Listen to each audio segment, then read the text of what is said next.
Alors bonsoir à toutes et à tous. Donc vous avez vu le thème? Oui, non? Bon, c'est pas grave. Alors en fait tout va démarrer, on a expliqué déjà quelques dizaines de milliers de fois dans les conférences que la Torah n'est pas un livre d'histoire, c'est un livre d'enseignement.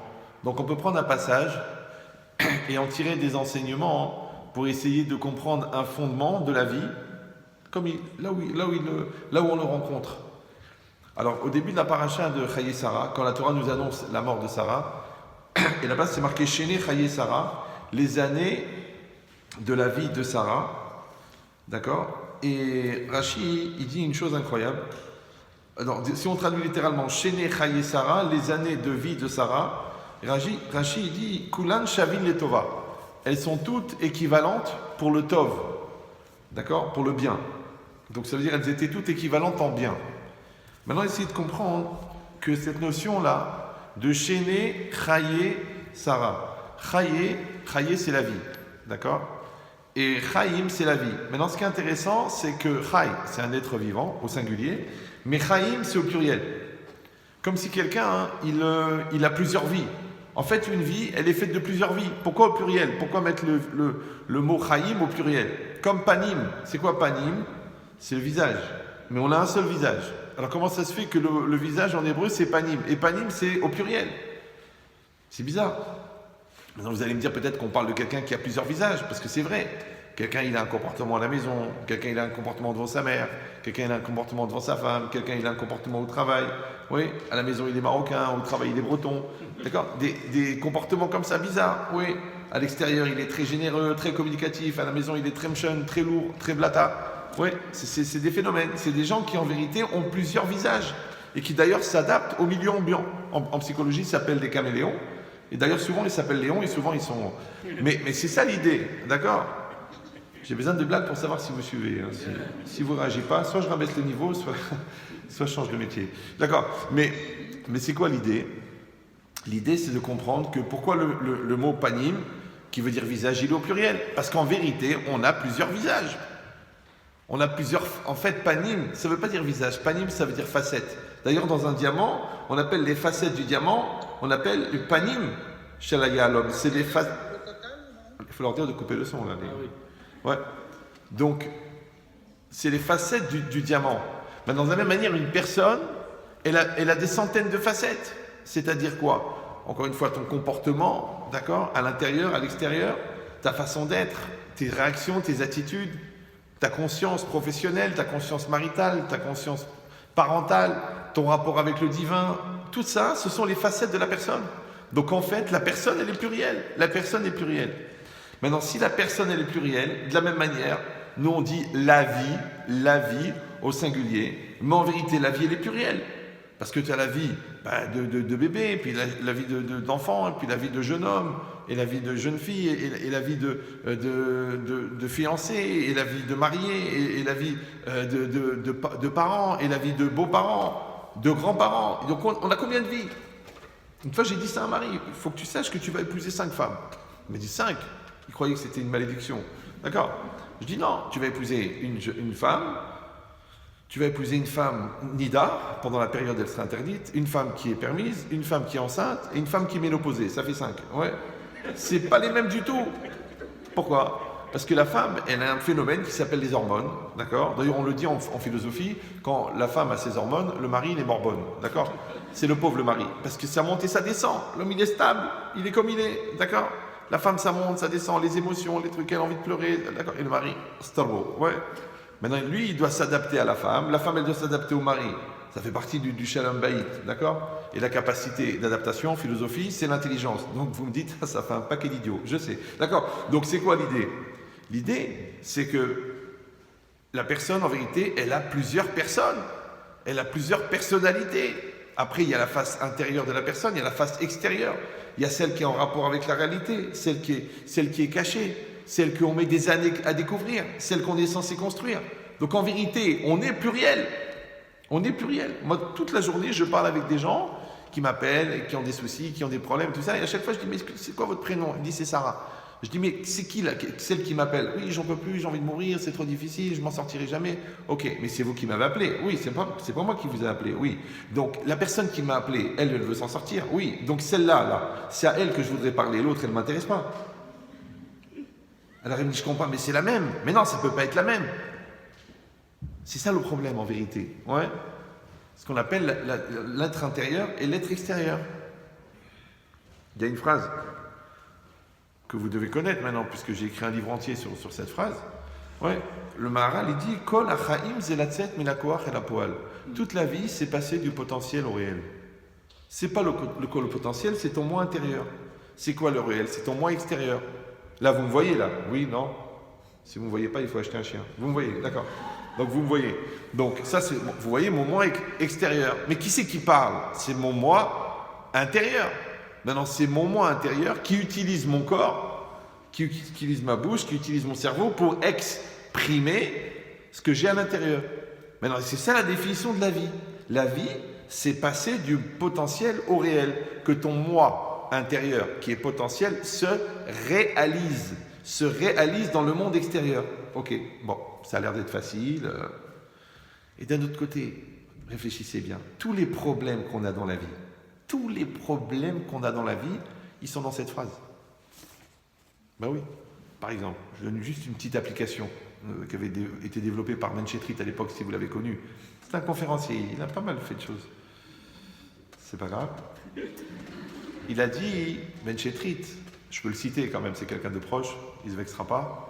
Non, parce qu'avant je disais des choses, je disais pas que c'est moi qui les avais trouvées. Non, maintenant je les dis comme ça va plus vite. Parce que quand il me demande où c'est marqué. Écoutez bien.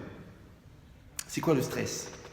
Le stress, c'est le malaise développé par la différence entre la personne que tu es censé être et la personne que tu es. Vous me suivez ou non? C'est-à-dire que si tu es censé être, par exemple, un homme de 35 ans, mais tu es un gamin de 15 ans, la différence entre ton être extérieur et ton être intérieur se matérialise sous la forme d'un malaise qu'on appelle le stress. Donc tu vois que quand on te dit que tu dois devenir la personne que tu es censé être, quand tu dois passer du potentiel au réel, c'est-à-dire que ton moi intérieur, il est censé avoir le même âge que ton moi extérieur. Maintenant, de vous à moi, je n'ai pas votre expérience, moi j'ai à peine 20 000 personnes par an. Les gens qui ont leur âge sont rares. C'est-à-dire qu'un homme de 30 ans qui a 30 ans, c'est très rare. Parce qu'il y a l'âge physique et l'âge mental. L'âge physique, c'est comme les plantes, ça pousse tout seul. Mais l'âge mental, c'est moins rapide. Et puis il y a des trous de temps. C'est comment ils appellent les psychanalystes suisses, les trous qu'il y a dans le mental. Les mentales. Même dans le Zoom, ils rigolent, c'est extraordinaire. Ouais. Vous sentez qu'il y a un trou, vous sentez qu'il y a un vide, vous sentez qu'il y a un manque. Ouais. Alors comment on dit le manque en hébreu? Hein? Chasser. On a un rabbin, oh Hachem. Religieux en plus, ça devient de plus en plus rare chez les rabbins. Ouais. Donc, chasser c'est le manque. Ouais. Avec ça aussi, vous comprenez des dizaines. Moi, j'ai eu la chance de ne pas faire d'études. Donc, quand je parle avec des psychanalystes, des gens qui font de la recherche en comportement, des gens qui sont des professeurs de neurosciences, ils me disent mais rien, mais t'as 10 000 ans d'avance. Nous, on n'a pas besoin d'avoir 10 000 ans d'avance, puisque nos notions, on les apprend de la Torah qui a été écrite avant la création du monde. Je ne sais pas si vous. Et Dieu, il s'est inspiré de la Torah pour comprendre le monde. Donc, c'est pas qu'on a observé des phénomènes qui nous ont permis de tirer des principes. C'est qu'on a l'origine de la création du phénomène.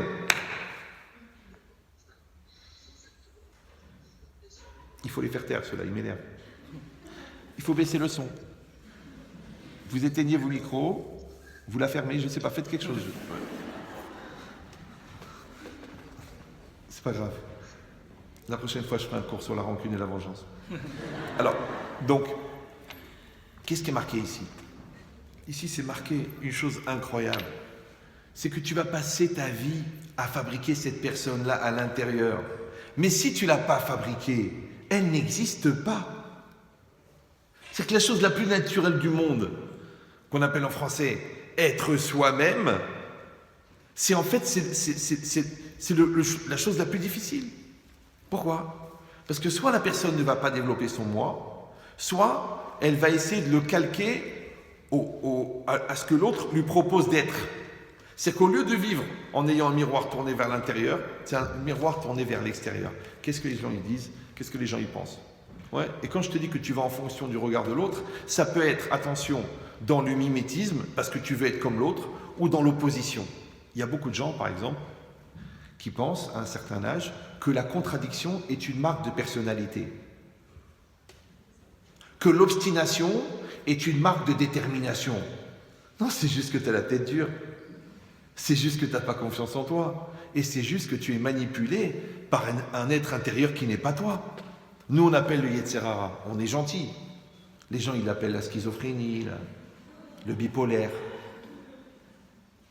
la tendance intérieure à l'autodestruction, la résultante de la pression morale exercée par des parents qui n'ont pas laissé le choix d'être à l'autre. J'ai plein de mots pour vous, j'ai pas de problème. Moi, j'ai la chance, encore une fois, j'ai pas fait d'études, donc je me balade d'un domaine à l'autre. Vous me suivez ou non? Parce que si j'avais dit, bon, alors la Torah c'est la Torah, la psychologie c'est la psychologie, la psychanalyse c'est la psychanalyse, la physique, la chimie, la biochimie, la force de vente, pour moi tout ça c'est pareil. Tout ça c'est pareil en vérité. Pourquoi encore une fois? Parce que nous, on a l'esprit, donc on comprend la lettre. Eux, ils ont la lettre, ils essayent de trouver l'esprit. Mais tu te rends compte le taux d'erreur? Vous me suivez ou non? Quand tu as un esprit humain et tu essaies de comprendre la pensée divine, ouais, alors que quand tu as l'esprit divin qui t'explique l'esprit divin. Quel est le taux d'erreur? À peu près 1200, 1500% de taux d'erreur. Ben, c'est exactement pareil. Le jour où la personne, elle aura l'honnêteté d'avoir une vraie analyse objective de sa personne et qu'elle essayera vraiment de vivre sa vie et qu'elle fera le constat qu'elle n'est pas encore devenue la personne qu'elle est censée être. Donc si elle n'est pas la personne qu'elle est censée être, elle est qui? Elle vit la vie de qui? Non, c'est très grave. Vous savez, quand j'avais 14-15 ans, moi j'étais pas très religieux, moi j'étais plutôt traditionnaliste. On mettait les tefilines, mais on allait au Tournelle en autobus, le Shabbat. Et la vérité, je ne savais pas pourquoi les gens marchaient à pied. Je disais, mais ils sont bêtes, il pleut. On était ignorants, je ne savais pas. Mais malgré que je n'étais pas religieux, j'avais fait quand même l'effort d'essayer de ne pas être bête. Ouais. Et j'avais une prière tous les jours, je disais Hachem, s'il te plaît, ne me rends pas un CON et ne me fais pas subir des CON. C'est une prière.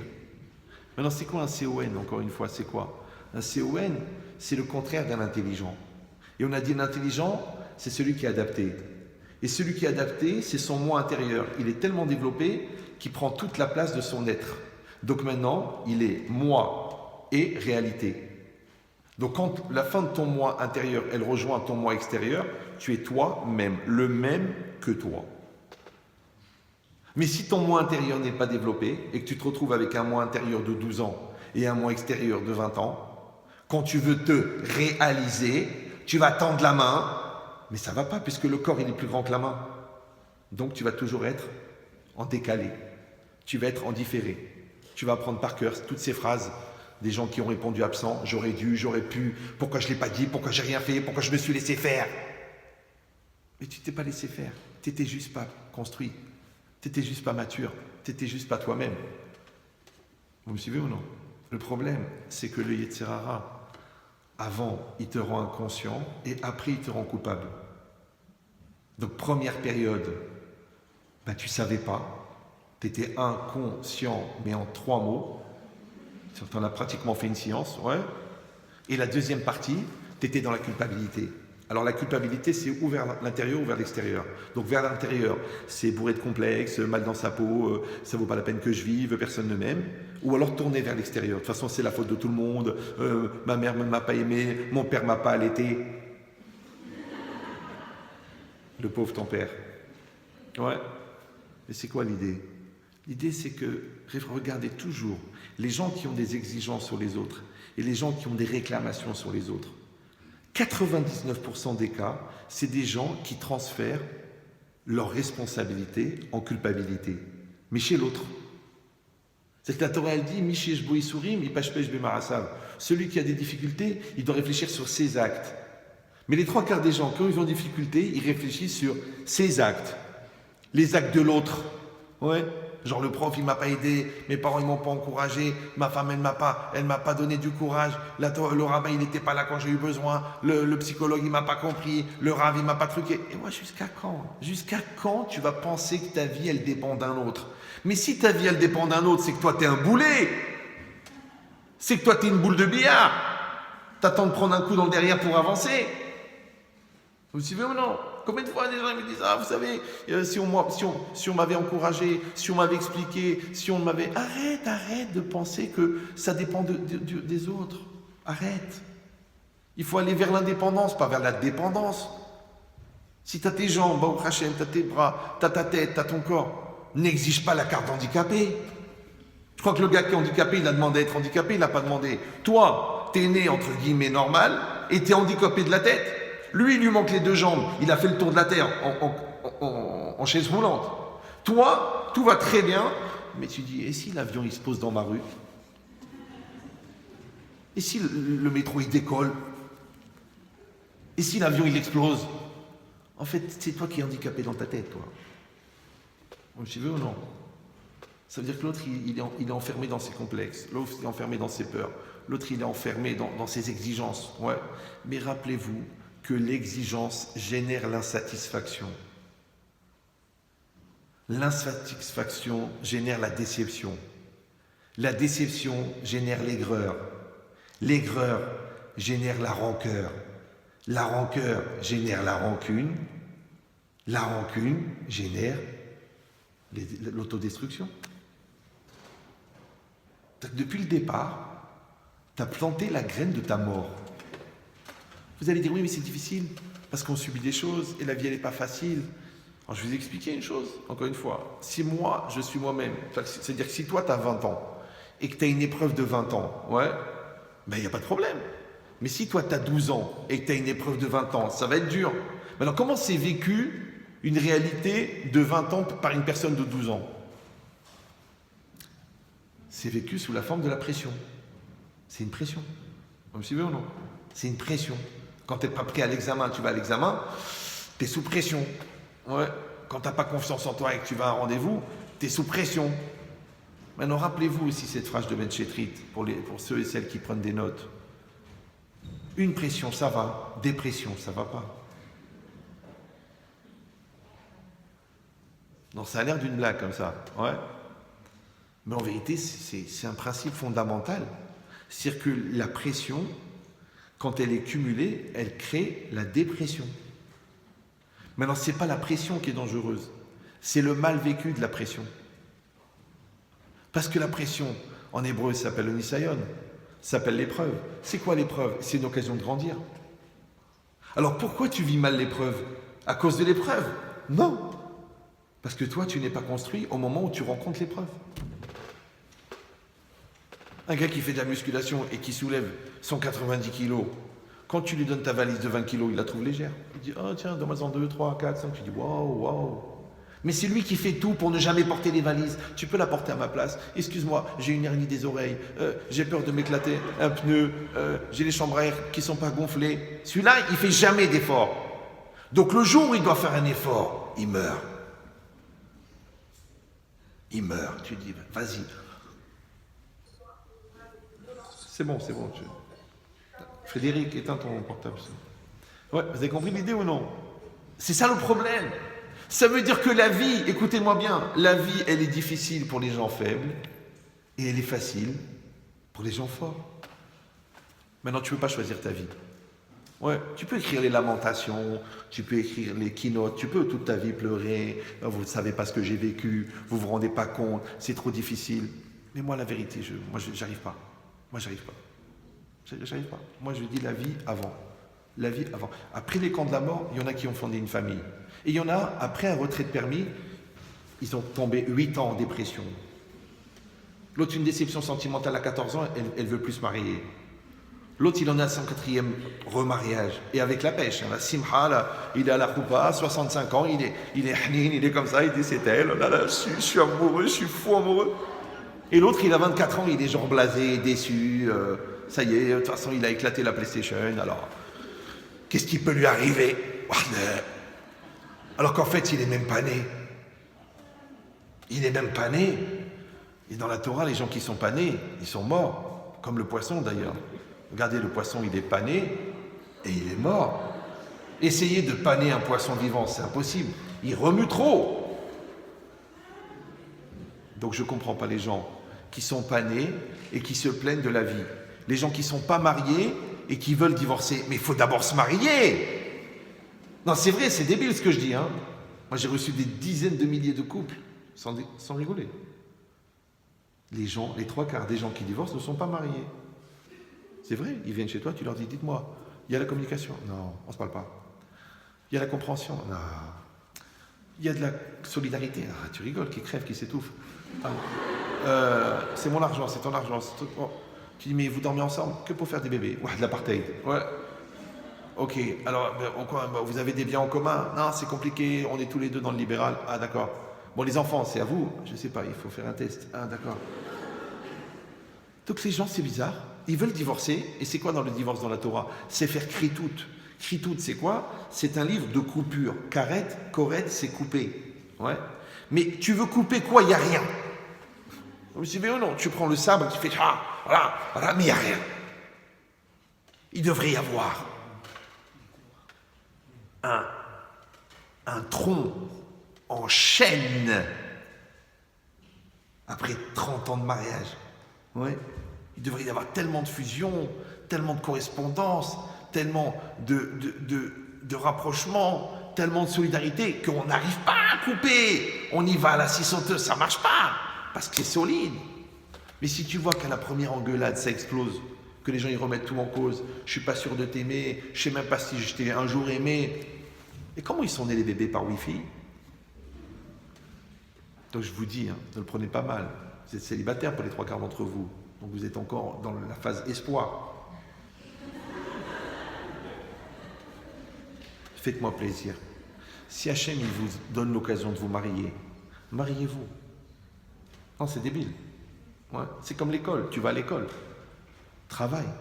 Les gens ils vont à l'école mais ils ne travaillent pas. Ça les saoule, c'est difficile, c'est pas ce qu'ils voulaient faire, leurs parents leur imposent, l'ambiance de la classe c'est pas ça, ils voulaient c'est un autre genre d'école, c'est trop religieux, c'est pas assez religieux, ils n'ont pas la chance d'avoir du papier Clairefontaine, leur stylo il accroche, toutes les raisons du monde pour glander. Et après, plus tard, ils ont un métier à 2 balles et ils regrettent, ils disent j'aurais dû travailler à l'école, j'aurais dû... Mais comment toute ta vie ça va être inconscient, coupable, t'avais une femme extraordinaire, mais il fallait construire le couple. T'avais un mari extraordinaire, mais il fallait construire le couple. Non, elle me saoule, elle me truc, vous la connaissez pas, elle fait pas kavod à ma mère, elle n'a pas voulu venir Shabbat, elle n'est pas truc, elle n'est pas... Et après ils divorcent, les deux ils sont tous les deux jetés comme ça. Ça va, t'es bien? T'as l'air heureux là. Voilà, tout ce que tu t'es plaint toute ta vie, ouais, ma femme, mon truc, ma femme, voilà maintenant, vous êtes libérés les deux. C'est bien, non? La vérité, des fois je lui parle, mais elle n'est pas là. Je connaissais comme ça, une femme comme ça, toute sa vie elle s'est plainte de son mari. Ouais, il m'a étouffé, il m'a pas laissé vivre, il n'avait pas d'ambition, il était radin, il était dur. Et le pauvre il était gentil. La vérité était gentil. Tout ce qu'elle voulait, l'argent, la maison, elle veut déménager, tout ce qu'il voulait. À la fin, il dit, je ne peux plus te voir. Alors, la dernière bonté qu'il a fait, il est mort. Non, c'est vrai, il a fait un cancer fulgurant, il est mort.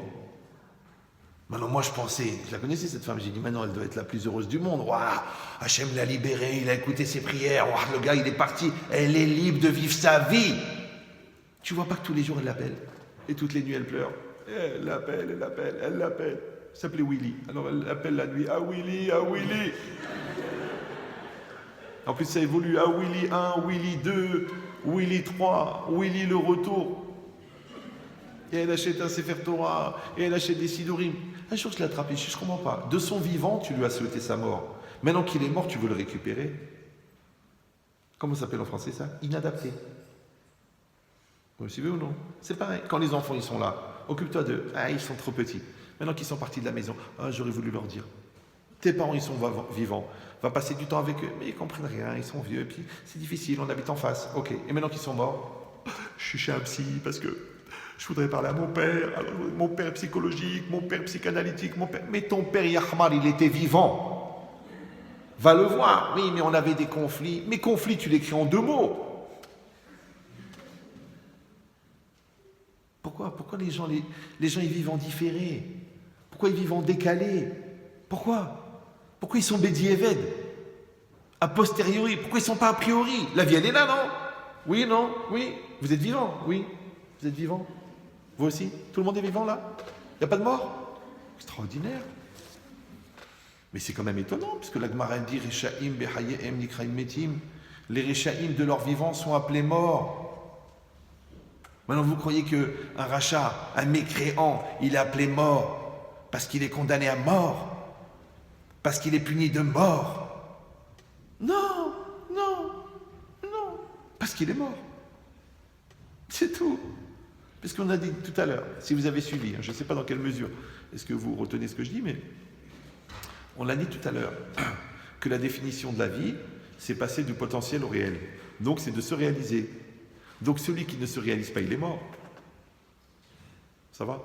Maintenant le Yetzirara, nous on l'appelle Yetzirara, l'autre il va l'appeler la névrose, l'autre le complexe, l'autre le transfert de culpabilité. Appelle-le comme tu veux, c'est pas grave. Moi j'ai pas un problème encore une fois avec les mots. Ouais? Le Yetzirara, si tu le maîtrises pas, il va t'empêcher d'exister. Comme tu n'existes pas, tu es mort. D'ailleurs, c'est quoi le langage des gens qui sont morts? Vous avez déjà écouté les morts parler? Non? Non, je ne parle pas des morts qui sont morts, les pauvres. Les hammam, ils sont morts, ils ont quitté ce monde. Ouais, je parle des morts vivants. Les morts vivants. Regardez le langage des morts vivants. Oh, de toute façon, c'est trop tard. Oh, de toute façon, j'y arriverai jamais. Oh, de toute façon, c'est mort. À l'avenir, c'est mort. La France, c'est mort. La politique, c'est mort. Le business, c'est mort. Le mariage, c'est mort. Toutes les belles filles, elles sont déjà mariées. Tous les biens, les mecs sérieux, ils ont déjà été pris par les mecs, par les filles excitées. Ils parlent que de la mort.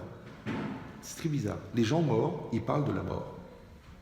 Et ils sont remplis de mort. C'est même une mort répétitive. Comment on appelle la répétition de la mort? Il y a la mort et il y a la remords. Mort et remords. Est-ce que vous allez dire, c'est un jeu de mots? C'est pas un jeu de mots.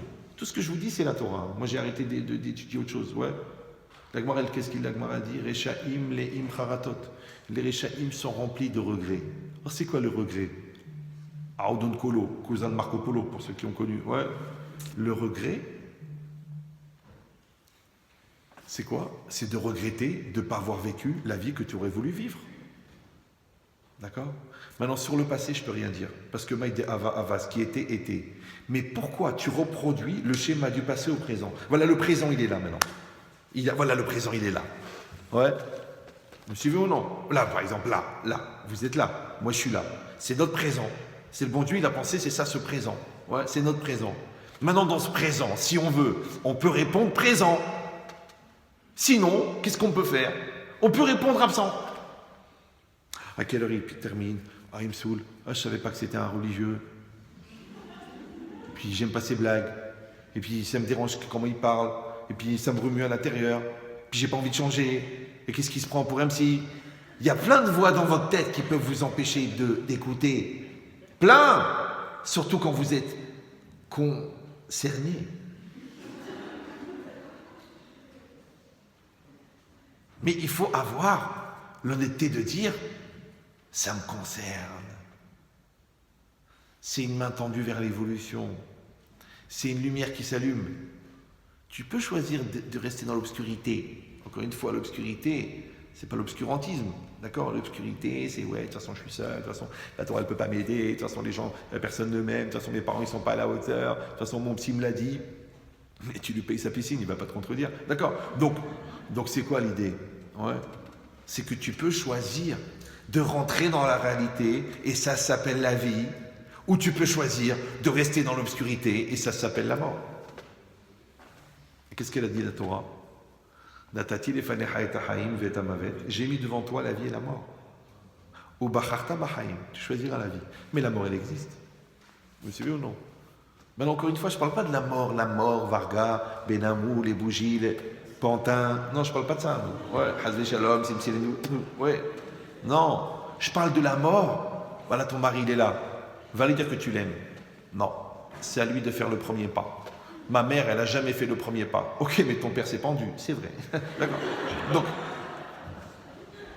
ta femme, elle est là, prends-la dans les bras. Ah non, mais elle est pas nida. Oui, mais je veux pas, ça se fait pas, c'est honteux, c'est truc. Ça a l'air de quoi? J'ai l'air de quoi? J'ai l'air du mendiant de l'amour. Mais arrête, Enrico.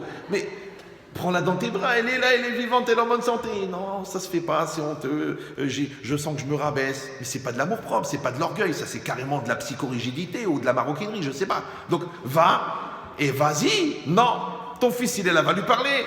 Il a 15 ans, il a 16 ans, vas-y, rentre dans sa chambre. Tu sais, mon fils, je t'aime, je suis fier de toi, colla cavone, je voudrais qu'on fasse des choses ensemble et tout. Non, tu dis non, écoute, tu sais, à cet âge-là, ils veulent avoir leur petit jardin. Mais bien sûr qu'il veut son jardin. Mais qu'est-ce qu'elle lui coûte de recevoir un peu d'amour, un peu de respect, un peu de compliments? Non. Toi, tu dis non, non, non, non. Mon père, il m'a jamais fait de compliments. Ok, mais tu as fait 3 tentatives. C'est vrai. Je me suis souvent cherché et en général en hauteur. Ouais. Ça veut dire quoi? Ça, c'est des présents qui sont faciles. La vie, elle te propose des présents. C'est pour ça que j'ai dit une fois, j'ai dit le mot présent, il veut dire présent. Il veut dire aussi présent. Vous parlez français, hein? Il veut dire aussi présent. C'est vrai. Le présent, c'est la temporalité. Le présent. Le présent, c'est un cadeau. Un présent. Et le présent, c'est un état. Tu es présent. Tu réponds. Présent, présent, présent. Vous êtes présent, vous êtes présent, vous êtes présent. Il y a des gens qui sont présents mais qui ne sont pas présents. Vous savez ou non? Je ne te sens pas présent là. Ouais. Il y a des gens qui ne répondent pas présent. Il y a une responsabilité, ils tournent la tête. Ah, tu m'as appelé? Ouais. Il y a des gens qui sont présents physiquement mais qui ne sont pas présents mentalement. Ça s'appelle en français, il a manqué de présence d'esprit. Ça, pour moi, c'est le plus grand gros mot qui existe. Pourtant, j'en connais. Hein. J'ai grandi dans les cités, je peux vous faire un dictionnaire si vous voulez. Mais ce mot-là, quand quelqu'un, je lui dis, mais écoutez, mais quand même, vous avez complètement trompé votre femme pendant 6 ans. Oui, j'ai manqué de présence d'esprit. Mais quand même, vous avez poussé votre beau-frère en suicide en faisant des fausses factures. Et vous l'avez détourné 15 millions d'euros d'immobilier, que vous avez tout inscrit à votre nom alors que vous étiez associé. J'ai manqué de présence d'esprit. Alors je pose la question, la plus idiote du monde. Si ton corps est là, ton costume est là, ta barbe est là, ta kippa est là, mais ton esprit n'est pas là, à quoi ça me sert le reste? Il est bon le micro. C'est une marque allemande. Donc, vous avez compris l'idée ou non? Vous avez compris ou non? C'est pareil. Pourquoi on se prend la tête avec un enfant? Ils appellent ça l'âge bête. Mais il y a un autre mot plus qualificatif, ouais. Tu m'y réfléchis, pense à ton avenir. Ah, j'ai pas envie de réfléchir, je vais kiffer le présent, vous me saoulez avec les responsabilités et tout ça. Mais t'as pas compris encore. Toute la Torah, c'est vie le présent. Tout le Yetzirara, c'est sort du présent. Donc immaturité, tu sors du présent. Vitamine illégale, tu sors du présent. Vodka Red Blue, tu sors du présent. Le décolleté de la voisine, waouh, tu plonges dans le présent. Attirance équatoriale, toute la partie basse et la plus chaude d'ailleurs de la planète, tu sors du présent. Les séries américaines, tu sors du présent. Les films, tu sors du présent. Le business à outrance, mais pas cachère. Genre t'as froid, tu fais des panneaux, tu fais de l'ISO, tu manques d'air, tu fais du CO2, t'es complexé, tu te prends pour le président. Il y a plein de manières comme ça de se soigner en gagnant de l'argent pas cachère, ouais. Et toi qui te plaignais de ne pas avoir une bonne santé, mais tu vas passer 20 ans là-bas, à la santé. Et n'amenez pas les fleurs, il est affleuri. D'accord? Mais l'idée c'est quoi? C'est simplement que le Yetzirara, il veut te faire sortir du présent. Encore une fois, pour les gens qui vont se braquer, qui vont dire oui, mais ça c'est encore de la religion, faites-moi plaisir. C'est pas parce qu'elle a été détournée par des imbéciles qui en ont fait une religion idiote, d'ailleurs eux-mêmes ils ont fait une croix dessus, ouais, qu'on doit pas comprendre la valeur de la Torah. Vous savez, moi j'avais 17 ans, 18 ans, j'ai fait beaucoup de philo, mais tout seul. Je n'ai pas ouvert un bouquin. C'est pas pour vous raconter ma vie, mais c'est pour vous dire qu'est-ce qu'un cerveau moyen il peut faire quand il l'utilise bien. Ouais. À 17 ans, j'avais des copains à Hippocagne, pour ceux qui connaissent, la faculté de philosophie. Je leur dictais des dissertes de philo au téléphone. Je ne sais pas si vous me suivez. Donc déjà, il faut l'analyser, le sujet. Après, il faut l'avoir développé. Après, il faut avoir ramassé les éléments. Après, il faut les coordonner. Après, il faut faire un plan. Après, il faut le mettre par écrit. Et après, il faut le corriger, les 2-3 premiers brouillons. Et après, il faut sortir la disserte. Comment tu crois que tu peux le faire en direct au téléphone? Vous comprenez ou non? Genre le mec qui me disait, bon, Iria, j'ai un sujet compliqué, quel est l'avenir du passé? Je lui dis, vas-y, prends ton stylo. Alors nous allons développer 3 plans qui seront en vérité la trame du développement à venir pour essayer de comprendre pourquoi est-ce que le passé, qui en fin de compte est juste la perception d'un présent continu, ouais, peut être réalisé dans un futur qui ne sera jamais autre chose que le lendemain de la veille. Et là, j'ai rien fait, là j'ai pété, là j'ai même pas réfléchi. Ouais. C'est un truc qui... Encore une fois, c'est pas pour vous dire, waouh, pour qui il se prend sur là. Je me prends pour rien, je me prends pour moi. D'accord? Mais c'est pour vous dire que c'est rien ça.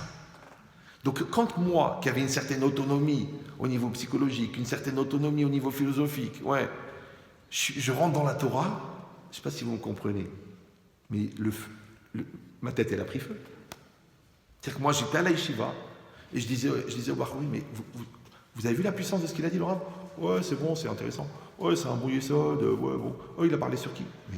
Mais il t'a donné le yesod de la Touma, de l'impureté. Il t'a donné la définition de la vie. Il t'a expliqué pourquoi est-ce que la lumière, c'est la représentativité de la volonté. Pourquoi est-ce que la respiration, Neshima, c'est la preuve matérielle de l'existence de la Neshama, de l'âme. Et le gars, il ne comprenait rien. C'est que ma chance à moi, c'est que ce que j'ai fait en philo, ça m'a permis de comprendre la grandeur dans la Torah. Alors qu'un gars normal, il me dit, écoute, alors t'as le gars qui n'a jamais su, bon, lui il était en Picardie, par hasard il a su qu'il était juif parce qu'il a vu une croix gammée sur son garage. Et t'as l'autre qui a grandi dedans, il était lui dans le ghetto, le village gaulois, il est tombé dans la formule magique depuis qu'il est petit, les Mishnayot à 2 ans et demi, mais il n'a jamais pris le temps de prendre le recul, de se rendre compte de la valeur. C'est comme si un petit sac d'éclats de verre, d'éclats de pare-brise, de génération en génération depuis Oujda, en 32. Tiens, à la mort, la grand-mère, elle donne à sa fille. La fille, elle donne à sa fille. La fille, et puis un jour, l'arrière-petit-fils, il prend ce sac-là, il dit, on en a marre, c'est quoi ces traditions débiles, ces superstitions, il faut garder le sachet, c'est l'arrière-arrière-grand-mère. Il le jette. Et il y a un gars qui lui dit, mais t'es un malade. Il y a 850 carats de diamants non taillés. Mais lui, qu'est-ce qu'il a vu? Des éclats de pare-brise. Vous me suivez ou non? Ton fils, c'est un diamant non taillé. Eh ben, taille-le. Ta femme, c'est un diamant non taillé. Eh ben, taille-toi. Grandis avec elle. Toute la vie, c'est des diamants non taillés. Comme aujourd'hui. Voilà, vous êtes un diamant non taillé. Cette situation, c'est un diamant non taillé. Je vais vous dire pourquoi. Parce que aujourd'hui, j'ai une journée compliquée et j'ai pris une feuille de cours, mais je me rends compte qu'elle n'a pas de rapport avec le sujet. Je ne sais pas si vous... Donc je dois fabriquer avec vous un cours qui en plus vous intéresse. Et la vraie question, c'est est-ce que je vais essayer de dire ce que je dois dire, parce que j'ai des choses à dire, et en plus j'en ai 10 des doigts, donc ouais. Ou alors je vais essayer de dire ce que vous devez entendre. Je ne sais pas si vous sentez la différence. Ouais. Est-ce que moi je vais venir pour exprimer mon discours, ou moi je vais laisser mon esprit vaquer, bien sûr dans une trame intellectuelle, mais enfin ça c'est le plus simple, ouais. Une logique, un lien de causalité entre les transitions. C'est facile pour les gens qui utilisent leur cerveau de manière régulière depuis quelques années. Ouais.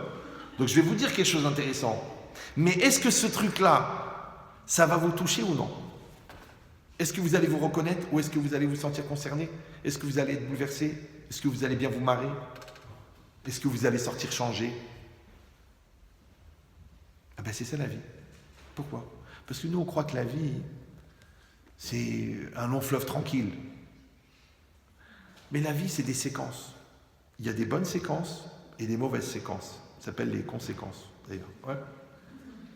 Chaque séquence, quand vous passez le code, vous savez, vous avez déjà passé le code, non? Donc il y a des diapos, puis on vous dit, alors, donc vous arrivez à un carrefour, qu'est-ce que vous faites? Il faut cocher, il y a 3 cases. Deuxième diapo, troisième diapo, 50 diapos, t'as ou t'as pas ton permis? Ok. Mais la vie, c'est une série de diapos. C'est quoi la vie? La vie, c'est une série de présents. Maintenant, je vais vous dire un truc. Je sais que c'est un peu violent pour les gens qui n'ont pas cette connaissance-là, mais vous pourrez le vérifier en écoutant les cours adaptés. Si vous écoutez Le Prix du Temps, un cours de Ben Chetrit aussi, vous saurez que toutes les situations que vous êtes appelés à vivre dans votre réalité physique, ils sont déjà préprogrammés dans une carte électronique inscrite dans votre Neshama. Vous me suivez ou là? Ça veut dire que cette situation-là, là, ça fait 5781 ans qu'elle est déjà préparée. Vous allez dire, mais attendez, mais alors, et mon libre arbitre? Ça y est, tu reviens au foot. Non. Écoutez bien ce que je vous ai dit. Je vous ai dit que la situation, elle est préparée. Mais ce que vous allez en faire, c'est pas préparé. Est-ce que vous allez écouter? Est-ce que vous allez vous marrer? Est-ce que vous êtes venu pour draguer? Est-ce que vous êtes venu pour évoluer? Est-ce que vous êtes venu parce que le programme télé, il était pourri? Oui. Mais le foot, tout le monde s'en fout. D'ailleurs, on le dit souvent, ça termine match nul. C'est pas grave. D'accord? Donc cette idée-là, c'est que la vie, c'est une série de présents. Et ton libre arbitre, c'est pas de choisir ton présent. Ton libre arbitre, c'est de choisir qu'est-ce que tu vas faire avec ton présent. Vous suivez ou non? Voilà, cet enfant, il est là. Il est dur, il comprend pas, il s'est fait renvoyer de l'école. C'est ton présent. Toi, tu dis, non, c'est toutes les midotes de mes beaux-parents. Non, non, non. Il est minimum 50% de chez toi. D'accord? Après, tu dis, ouais, le mec qui m'a embrouillé. Écoute, Baba, les tigres, ils attaquent les brebis, ils attaquent pas les éléphants. Donc, si tu es venu comme un mouton, ouais, tu dis, tiens, j'ai une idée de créer une application. Laquelle? eBay. C'est comme si tu as dit, plume-moi, plume-moi, plume-moi. Ça, c'est une grande question philosophique à laquelle vous pouvez réfléchir aux toilettes. Est-ce que c'est les imbéciles qui génèrent l'émergence des malins, ou est-ce que c'est les malins qui fabriquent des imbéciles? Vous me suivez ou non? Comme la fille qui dit oui, je reste avec lui pendant 4 ans, il m'a promis des choses, il m'a dit je serai le père de tes enfants et on vieillira ensemble et je lui ai tout donné, je lui ai tout donné, je lui ai tout donné. Alors qu'il aurait pu payer, mais il a tout pris gratuitement. Ouais. Et maintenant il m'a dit on n'est pas compatibles. Il m'a dit ma mère elle voudra jamais une Tunisienne. Alors je lui dis GH2, c'est une formule chimique, ça veut dire jeune khmara au carré. Avant de tout donner, tu aurais pu demander un peu des garanties quand même. Par exemple, tu viens voir mes parents. Par exemple, on fait la choupa. Par exemple, on fait la soirée. On fait la ktouva. On fait le mikvé. Et après, on fait ce que tu veux. Toi, tu dis non, non, non, non. Je donne tout et après on réfléchit. Alors, à ton avis, est-ce que c'est un gars qui a profité de la gentillesse d'une jeune fille? Ouais. Ou c'est une khmara qui s'est fait avoir par un donjon professionnel, un papillon, un gars qui va de l'une à l'autre? Toute la vie, c'est comme ça. Est-ce que tu veux être un pion ou est-ce que tu veux être un joueur? Est-ce que tu veux être un dominant ou un dominé? Est-ce que tu veux un patron ou un employé? Est-ce que tu veux être un talmid chacham ou un ignorant? C'est ton choix. Tout le monde a le choix d'être bête. Je vois qu'il y en a qui en abusent, il y en a même qui pensent que c'est une mitzvah. Oui, mais non. Rav Israël Salanter, il disait, le premier interdit de la Torah, c'est d'être bête. Asur liot kesil, il est interdit d'être bête. Évidemment, à force de le dire dans les conférences, il y en a, il a levé la main, il a dit Mechila Arav, Gvodo Arav, il faut qu'atouf batorah. Où c'est marqué dans la Torah qu'il ne faut pas être bête. Je dis, tu veux que ça soit écrit dans la Torah? Tu veux? Il m'a dit oui, parce que tout doit venir de la Torah. Je dis ok. Je dis, tu sais quoi? C'est écrit sur un Sefer Torah qui s'appelle l'homme. Cet homme, c'est toi. Et c'est marqué en lettres d'or sur ton front. Hamar. Tu me dis, alors le mec, il est revenu. Il m'a dit, oui, mais quand même. Et c'est vrai, il faut que ça soit écrit dans la Torah. Il dit, le Rav Saadia Gaon, dans la préface du Talmud et de la Gemara Brachot, il dit que toute chose que tu comprends d'après la Torah, que tu comprends d'après ton esprit, et que tu penses être vrai, pour toi, c'est Minatora. Vous me suivez ou non? Pour toi, c'est Minatora. Tu me dis, mais écoutez, je me pose en avocat du diable. Tu n'es pas l'avocat du diable, tu es le diable. Oui. C'est quoi l'idée? C'est que il est interdit d'être bête. Il est interdit d'être ignorant. Il est interdit d'être lourd. Il est interdit d'être flemmard. Maintenant, jamais la Torah, elle va t'interdire une chose que tu ne peux pas atteindre. Donc si tu es paresseux, c'est un choix personnel.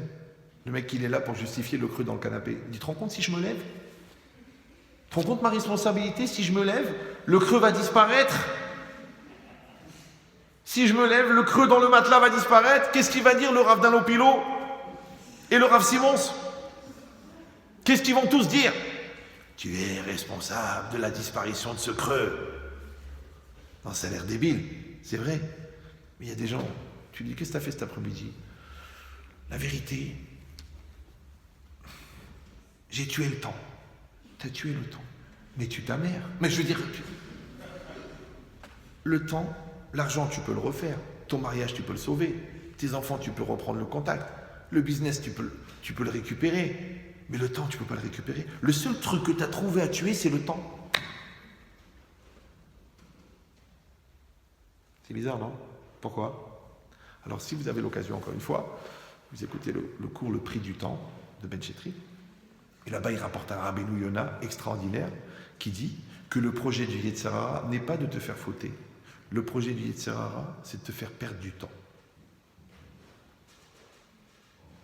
Maintenant, quand tu es inconscient, tu perds du temps. Quand tu es ignorant, tu perds du temps. Quand tu n'es pas construit, tu perds du temps. Quand tu n'as pas confiance en toi, tu perds du temps. Quand tu n'as pas des repères très très solides, tu perds du temps. Quand tu rencontres les mauvaises personnes en étant convaincu que c'est les bonnes, pour te rendre compte 10 ans après que c'est pas les bonnes, le jour où elles te traitent de sale juive, tu dis mince, je sais pas épouser le bon. D'accord? Donc, tout ça c'est de la perte de temps. C'est le projet du Yetzer Hara, de la perte de temps. Parce que l'autre il met 14 ans pour se marier, et à la fin il se marie avec la dernière des dernières. Ouais. Après il met 5 ans à avoir des enfants, et le jour où le bébé est né, il dit je peux plus l'avoir, il veut divorcer. Après, l'enfant, il est là, il perd du temps à s'en occuper. Après, ils font la gueule pendant 3 ans. Après, il ne veut pas se construire pendant 10 ans. Après, il ne veut pas se remettre en cause pendant 30 ans. Mais tout ce temps-là, il passe. Vous savez que ça c'est un des défauts majeurs du temps, c'est que le temps passe. Vous le savez ou non? Non? Non? J'ai vu des gens, 44 ans, Ahmed Chetrit, vous faites des shidduchim, je dis, ça peut m'arriver. Voilà, là c'est bon, là je me sens prêt. J'ai pas compris. Bah oui, jusque-là, je ne me sentais pas prêt. Ma mère me l'a dit, il y avait la pression sociale, puis moi, j'aime pas qu'on m'impose, je veux pas qu'on m'oblige. Non mais, les autres, ils peuvent t'obliger, mais la conscience, elle t'oblige pas. L'intelligence, elle t'oblige pas. La logique, elle t'oblige pas. La Torah, elle t'oblige pas. Donc quand tu te sens obligé par des choses qui touchent à ta conscience, c'est ta lourdeur qui te stresse. Vous me suivez ou non? C'est la différence entre un prétexte et une raison. Quand quelqu'un fait quelque chose ou ne fait pas quelque chose et que tu lui demandes mais pourquoi tu as fait ça? Et tu dis mais je l'ai fait pour ça, pour cette raison. Tu dis c'est ça ta raison? Oui c'est ma raison. C'est ta raison? Oui c'est ma raison. C'est pour cette raison que je l'ai fait. Comment vous savez si cette raison qui donne, c'est un prétexte ou une raison? Comment vous savez? C'est très simple. Écoutez bien, mais c'est un peu violent. Vous êtes bien là ou vous êtes fatigué? La différence entre une raison et un prétexte, c'est que la raison, elle est raisonnable. Le prétexte n'est pas raisonnable. Donc quand la personne te dit, eh ben je sais pas, et puis j'ai pas de raison, et puis j'ai pas de logique, et puis je sais pas, c'est comme ça, et puis c'est une pulsion, et puis ça m'énerve, et puis j'ai pas les nerfs, et puis j'ai pas envie de réfléchir, c'est que c'est un prétexte. Or le prétexte, c'est parce qu'il n'y a pas d'étude de la Torah, puisque ça vient avant le texte, prétexte. C'est comme le contexte. Quand tu enlèves le texte, il reste le... Vous suivez ou... Donc l'idée, c'est ça. C'est que, est-ce que toi, écoute bien ce que je te dis, est-ce que toi, puisque tu as compris que la vie est une série de présents, est-ce que toi, tu veux répondre présent? Ou non? Vous me suivez ou non? Est-ce que tu veux répondre présent? Maintenant, c'est l'âge de faire des études. Fais tes études. Non, j'ai des gros problèmes avec mon copain, j'arrive pas à me concentrer sur mes examens. Mais écoute, chérie, t'es en terminale. Ouais, mais tu sais, c'est l'homme de ma vie. Puis je vois, c'est vachement dur de se marier. Moi, j'en tiens un bon, je le lâche pas. Mais là, on s'engueule, on n'est pas bien, je me prends la tête avec sa mère. Ils te font le shalom bayit en terminale. Pas en phase terminale. En classe de terminale. Tu dis, mais t'es même pas né. Et l'autre, pareil. 16 ans et demi. Ouais, de toute façon, il faut dire à mon père que je dois me marier, je suis un homme, j'ai des besoins. Je dis, comment t'as des besoins? Mais enfin, Kevin. Il s'appelle Kevin parce que Kevin, ce qui va t'arriver. Ouais. Je dis, mais Kevin, ton jean, il est plus vieux que toi. Ton téléphone, il est plus intelligent que toi. Tu veux te marier? C'est-à-dire, tu penses que dans un an, tu peux être papa. Ouais, pourquoi pas? Mais pourquoi pas? Mais tu confonds la procréation et l'élevage. Tu sais, tu prends un cheval, tu l'amènes dans une écurie, il y a une jument qui est très très honnête. On le dit d'ailleurs, la vérité, c'est jument. Et puis on met le cheval derrière et il fait ce qu'il a à faire. Et ben tu sais qu'il y a un poney qui va naître. Et puis il est un petit poney, il est un poney le gars, ouais. Toi c'est pareil, toi c'est comme ça faire des enfants. C'est ça faire des enfants. Dormir ensemble, c'est ça faire des enfants. Des rabotailles. L'amour dans la Torah, c'est l'équivalence des volontés. La volonté, c'est le moteur de l'existence. L'existence maîtrisée s'appelle la maturité. La maturité accomplie s'appelle être soi-même. Donc si toi, t'es pas toi-même, tu veux te marier, mais comment tu vas te marier, Baba? Puisque le mariage, c'est la coexistence entre deux personnes qui existent. Et toi, tu n'existes pas. Puisque c'est ton Yetzer Hara qui prend les décisions à la place. La preuve, vous n'arrêtez pas de vous engueuler, vous prenez la tête, tu te perds dans des bêtises, tu t'enfuis dans des prétextes, tu refuses tes responsabilités, tu mens, tu triches, tu prends du shit. Mais comment un mec mature, il prend du shit? Pourquoi faire? Pour donner du courage, pour se détendre. Mais t'es le mec le plus détendu du monde, appelle le camembert tellement t'es lourd. Parce que t'as du stress. T'as du stress à 17 ans, toi. Oh, qu'est-ce que tu vas faire quand tu auras 340 magasins avec 250 millions d'euros de chiffre d'affaires hebdomadaire? Là, tu vas te baigner dans la coke, là. Tu seras obligé. Tu dis, oui, mais je suis stressé. Mais ma copine, elle me répond pas à mes textos. Je lui dis, mais toi, tu vas être le contribuable de demain. La beauté, c'est pas shoot. La vie, c'est une série de présents. Oui. Mais celui qui répondra présent, c'est parce qu'il a compris que chaque présent est un présent.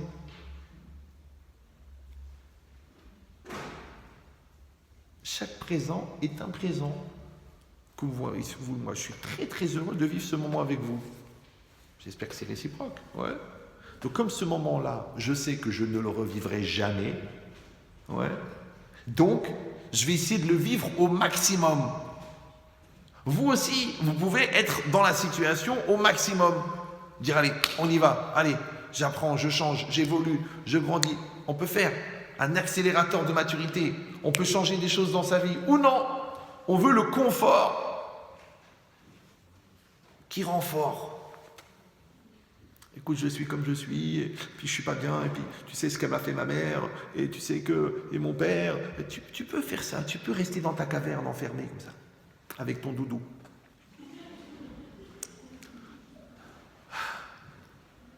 Il n'y a rien à manger? À demain.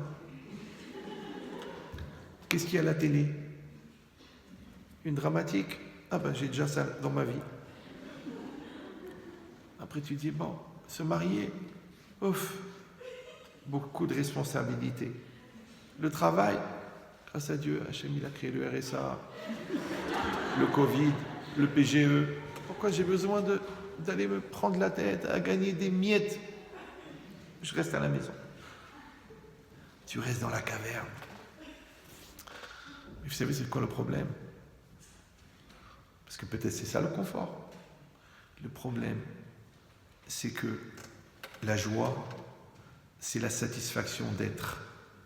Donc, elle n'est donnée qu'à celui qui est. Et être, c'est passer du potentiel au réel. Donc, quand tu n'es pas, tu n'as pas la joie. pour ça que ces gens-là, ils sont tristes. Ils sont tristes. Pourquoi? Parce qu'ils ne sont pas. Tu dis oui, mais c'est dur, c'est compliqué, c'est contraignant, c'est éprouvant. Mais évidemment que c'est éprouvant d'exister, puisque l'épreuve de la vie, c'est pas une épreuve durant ta vie, c'est l'épreuve que tu es en vie.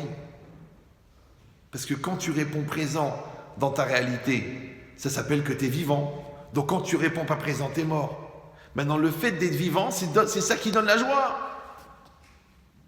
Donc en fait, c'est un piège. C'est comme les paresseux.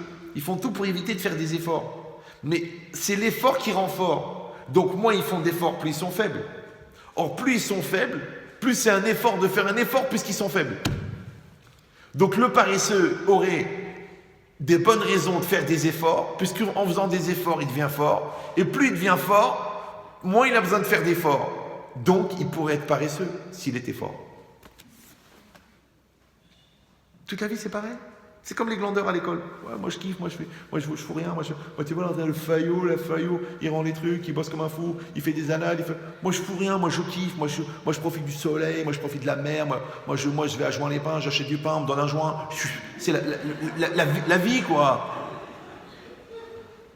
Et l'autre, comme un brel, il est là. Hey, il travaille. En seconde, il fait maths sup. En plus. En première, il fait maths spé. D'accord? En terminale, il rentre à Dauphine en deuxième truc. Ouais. Et en 3 ans, il a fini dentaire.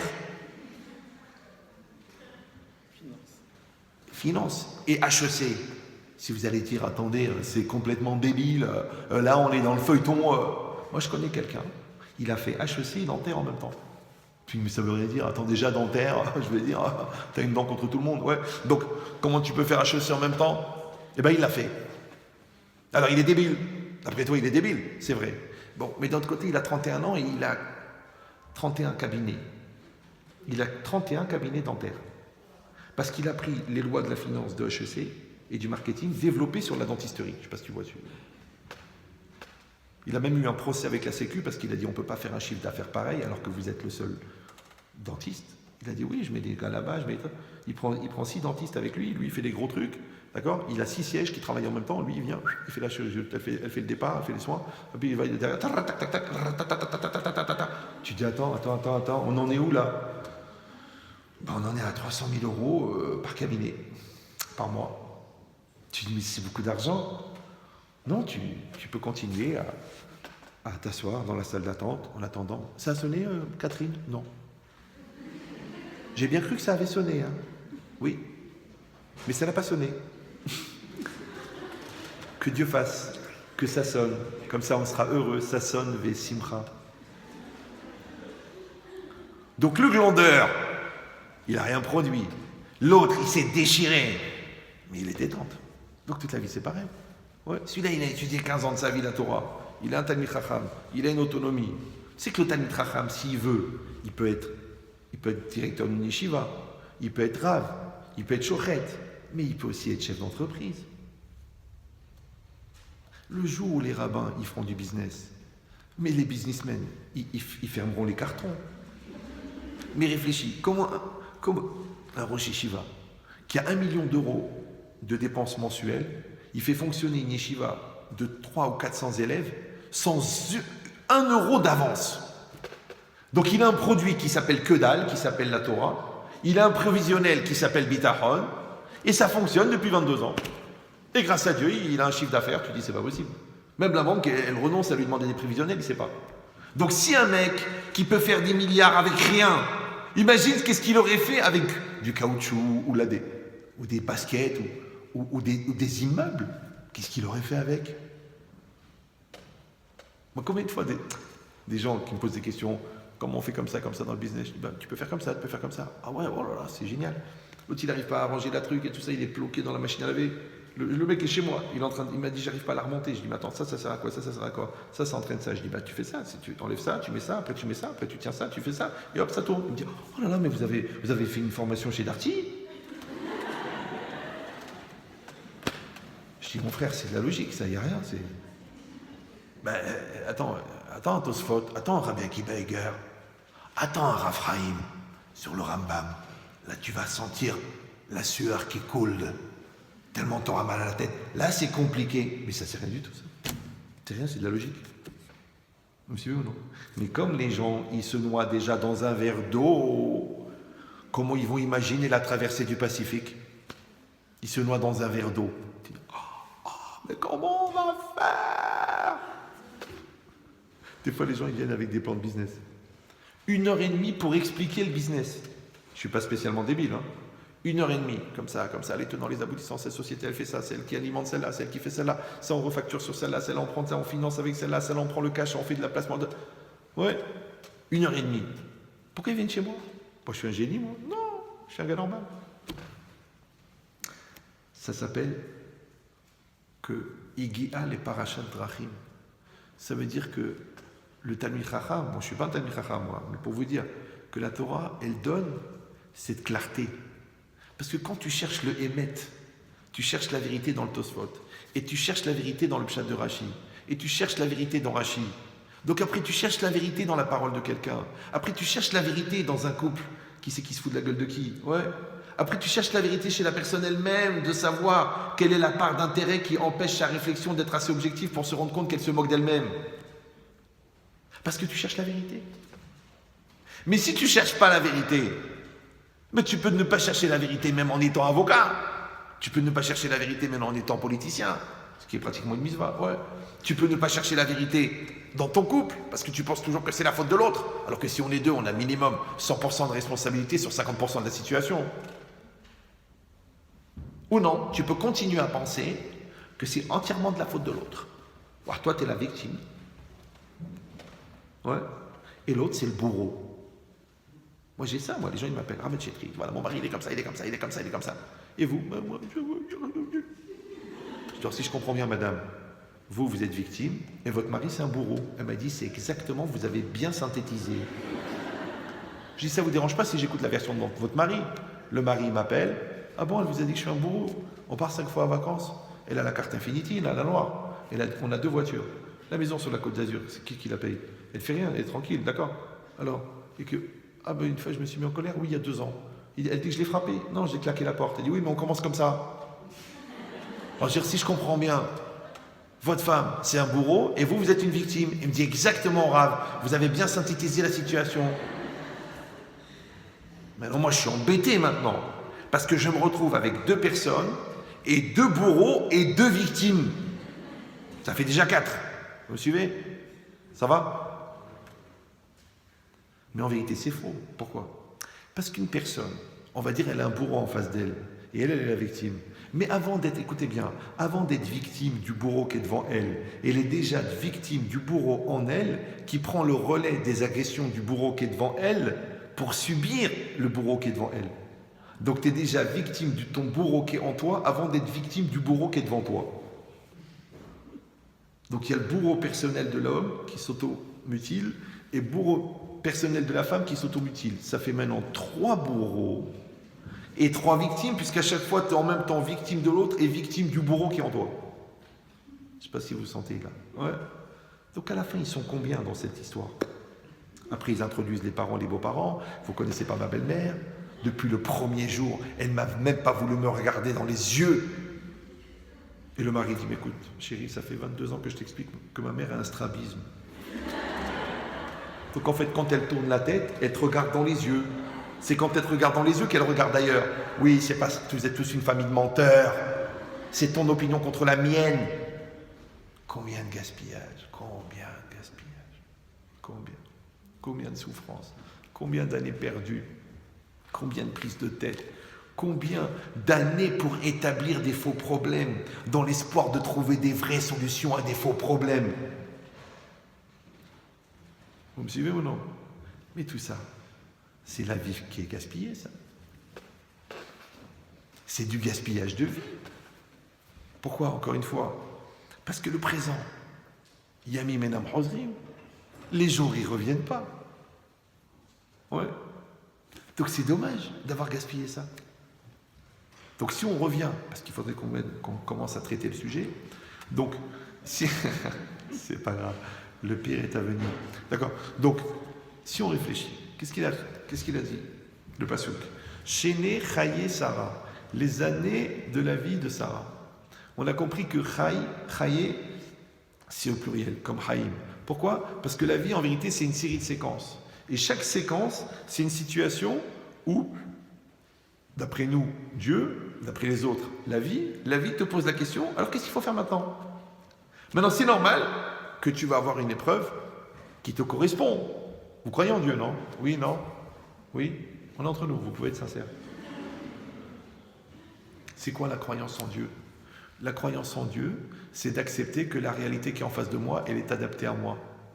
Tu dis non, mais alors je ne suis pas d'accord, ça c'est du déterminisme, je ne suis pas d'accord avec ça, je ne crois pas en Dieu dans ce cas-là. Ok, alors tu crois à la psychologie quand même.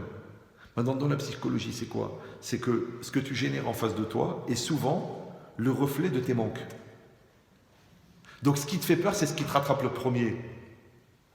Or les manques, on a dit, ça s'appelle chasser. Chasser, c'est quoi? C'est l'Yetzirara. L'Yetzirara, c'est le vide qui est en toi. Le vide qui est en toi, il se remplit de quoi? Eh bien, de ce que la réalité te propose. Donc je vous donne l'image, elle est facile à comprendre. Vous prenez une bouteille. Si j'avais une bouteille, ça serait plus facile. Vous pouvez me passer la bouteille là-bas? Vide ou pleine? C'est pareil, ça dépend de la vision de la vie. Donc là, vous avez une bouteille. Oui, non? Vous la voyez. Cette bouteille, au départ, elle était pleine. Enfin, j'espère. Bon, elle était neuve en plus. On l'a ouverte, on l'a vidée. Maintenant, écoutez bien. Encore une fois, je sais que c'est un petit peu, au niveau abstraction, ça peut être violent pour des gens qui pratiquent trop souvent le cerf-volant. Mais, vous voyez, c'est marqué 1,5 litre. On va dire qu'il reste un demi-litre. Ce qu'on a versé, imagine ce qu'on aurait versé de la bouteille, on l'aurait versé dans une bassine. Donc, il y aurait eu 1 litre dans la bassine et un demi-litre dans la bouteille. Ça va? Attention, ce qu'il y a dans la bassine, c'est ce qui manque dans la bouteille. Donc il y a une correspondance entre la bassine et la bouteille. Maintenant, la bouteille, c'est la personne. La bassine, c'est la vie. Ce que tu vas trouver dans ta vie, c'est exactement ce qui manque dans ta personne. C'est beau, hein? Vous avez compris ou non? Ça veut dire quoi? Ça veut dire que celui qui connaît ses manques, ouais, il sait sur quoi il va être éprouvé. C'est logique. Un pêcheur. Comment on l'appelle un pêcheur? Un rachat? Non, un pêcheur. C'est comme un homme, c'est comme un poisson qui nage. Il nage tranquille dans la rivière. Mais vraiment plus détendu que moi, tu meurs. Et d'un seul coup, il voit un ver de terre devant lui. Il ne comprend pas. Parce qu'il est entre deux eaux. Il y a le fond de la rivière et il y a la surface. Il réfléchit, ce poisson. Moi, j'ai pêché, quand j'étais jeune, j'ai beaucoup pêché. Pas des avérotes, de la pêche. À la ligne. Donc des fois, l'eau, elle est transparente. Et tu restes 4 heures. Et tu vois le poisson arriver. Et il regarde l'hameçon. Il regarde. Il te nargue. Des fois, il tape dedans comme ça. Pour voir si c'est un piège. C'est incroyable la pêche. Ouais. Maintenant, venons réfléchir. Toi, tu veux pêcher. Qu'est-ce que tu mets au bout de l'hameçon? Un smartphone, un iPad. Mais non, tu mets qu'est-ce que le poisson il mange. Ça va? Le Yetzirara, c'est un pêcheur. Il veut attraper des neshamot. Qu'est-ce qu'il met au bout? Ce que la personne, elle veut. Maintenant, ce qu'elle veut en général, c'est ce qui lui manque. Donc, elle va lui envoyer exactement ce qui lui manque pour que l'autre est mort dedans. Donc, c'est pour ça que la maîtresse, elle a toutes les qualités que ta femme n'a pas. C'est pour ça que ton amant, il va être une pluie de compliments, alors que ton mari, il va être le mchel, l'anorexique de la louange. Jamais un compliment, jamais. Donc toi, tu es dans un niveau d'anorexie comme ça de soi. Il arrive Christian, Mathieu ou Nicolas au bureau, il te dit, mais enfin Myriam, vous êtes magnifique. Mais Myriam, vous êtes extraordinaire. Mais Myriam, vous êtes une valeur. Mais vous êtes un diamant, vous êtes une lumière. L'autre, elle n'en peut plus. Comment elle va faire? Elle va craquer. Et si possible, payer en nature. Elle va donner d'elle-même. S'ils ont réussi à mettre les choses à plat ou à superposer les arguments. Regardez sur loranenou.com, il y a tous les cas, ils sont rapportés là-bas. Ouais. Mais toi, tu réfléchis. Ouais. Moi, combien de fois je l'ai entendu, celle-là, mais Rabben Chétrit? Je sais que c'est assourd. Je sais que c'est interdit par la Torah. Je sais que j'appelle un rabbin et que c'est pour me faire taper sur la tête. Mais Rabben Chétrit, cette femme-là, c'est mon âme sœur.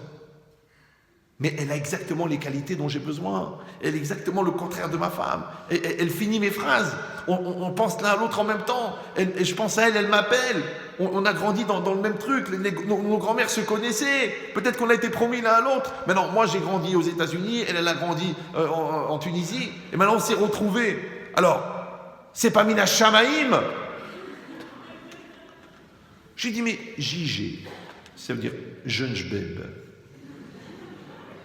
Elle est mariée, elle a 4 enfants. Toi, tu es marié, tu as 6 enfants. Tu as 19 ans de mariage. Elle a 16 ans de mariage. Tu crois pas que le bon Dieu, s'il voulait faire votre bonheur, il aurait pu la jouer plus simple? Oui, mais c'est mon âme sœur. Et ta sœur? Razéchala. Ouais. Donc ça veut dire, écoute bien, et dit le Rav Chaim Shmulevitz, ça veut dire que ton épreuve, elle te ressemble. Donc si tu as une épreuve sur la cache-route, c'est que tu as un problème avec la cache-route. Si tu as une épreuve sur l'argent, c'est que tu as un problème avec l'argent. Si tu as une épreuve dans le Lachon Hara, c'est que tu as un problème avec la sécurité intérieure, avec la confiance en soi, et tu as besoin de parler du mal sur les autres pour te grandir à toi. Ça s'appelle la Megadel et Tatsmo al-Kaloun Ravero, celui qui se grandit en rabaissant l'autre. Donc ça veut dire que ton épreuve, elle te définit. Maintenant, vous savez pourquoi est-ce que l'épreuve, le Yetzirah, il t'envoie exactement ce que tu as besoin? Écoutez bien, mais c'est violent. Vous êtes bien là ou vous êtes fatigué? Tu sais pourquoi? Parce qu'avant de t'envoyer ce que tu as besoin, il a d'abord créé le besoin. Donc dans ton couple, il empêche la communication. Après, il t'envoie quelqu'un qui communique. Toi, tu ne veux pas parler avec tes parents et tu rencontres quelqu'un qui te parle. Toi, tu ne veux pas apprendre ta religion. Donc tu auras la tentation du mariage mixte. Parce que l'autre, il est vachement intelligent, il est vachement équilibré. Alors que les autres, ils sont vachement typés, presque communautaires, limite juifs, quoi. Bah oui, c'est un défaut majeur chez les juifs. C'est que les juifs, je m'excuse de le dire, sont juifs. Maintenant, si tu vis ton judaïsme avec équilibre, avec amour, avec maturité, t'es le plus heureux des gens. Comme le musulman qui est bien dans sa peau, comme le chrétien qui assume sa religion, comme le bouddhiste qui est bien dans sa tête. Mais si toi tu vis mal ta religion, parce qu'encore une fois tu es inadapté, parce que tu n'as pas appris, parce que tu ne sais pas, parce que tu crois encore une fois que ta culture, parce que tu as fait 2 ans de philosophie et 1 an de prépa, tu crois que maintenant tu as une force décisionnelle. Je vous dis que j'étais pas débile. Ouais. Et un jour, j'étais en classe de première. Et il y a un petit jeune à côté de moi c'était dans une école pas très religieuse, mais bon, il faisait du Pirkei Avot. Et puis dans cette phrase, il dit une phrase. Il dit Imen anili imili veim lo arsha vematai. Si je ne suis pas pour moi, qui est pour moi? Et si c'est pas maintenant, quand? J'ai dit, tu peux me traduire en français? Moi j'étais nul, il m'a traduit. Je lui ai dit, mais est-ce que tu te rends compte de ce que tu dis là? Et je lui ai dit, mais il y a toute la problématique humaine, elle est là. Ben oui, parce que im en anili mili, c'est-à-dire si moi je ne suis pas pour moi, c'est-à-dire si je n'ai pas développé en moi un moi qui va s'occuper de moi pour devenir moi, personne ne peut m'aider moi à devenir moi. Ça c'est la partie personnelle. Mais à part ça, il y a le chrono qui tourne. C'est quoi? C'est que le temps il passe. Donc tout le temps que tu n'optimises pas à devenir toi, pour être présent dans la réalité qui te fait devenir toi, ce temps-là il passe. Ve'im lo arshav et matai. Donc c'est quand le bon moment? Maintenant. C'est qui la bonne personne? Toi. Maintenant, quand tu es la bonne personne au bon moment, comment ça s'appelle en français? Le bonheur. Dites-moi, jamais vous vous êtes demandé pourquoi le mot bonheur et le mot bonne heure, ils se ressemblent? Pourquoi le bonheur, il vient à la bonne heure? À la bonne heure. Ouais, mais c'est très simple. Parce que, comment on dit bonheur en hébreu?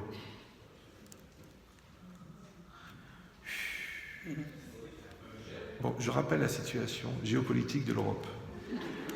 Si vous voulez apprendre, si vous voulez partir, apprenez l'hébreu.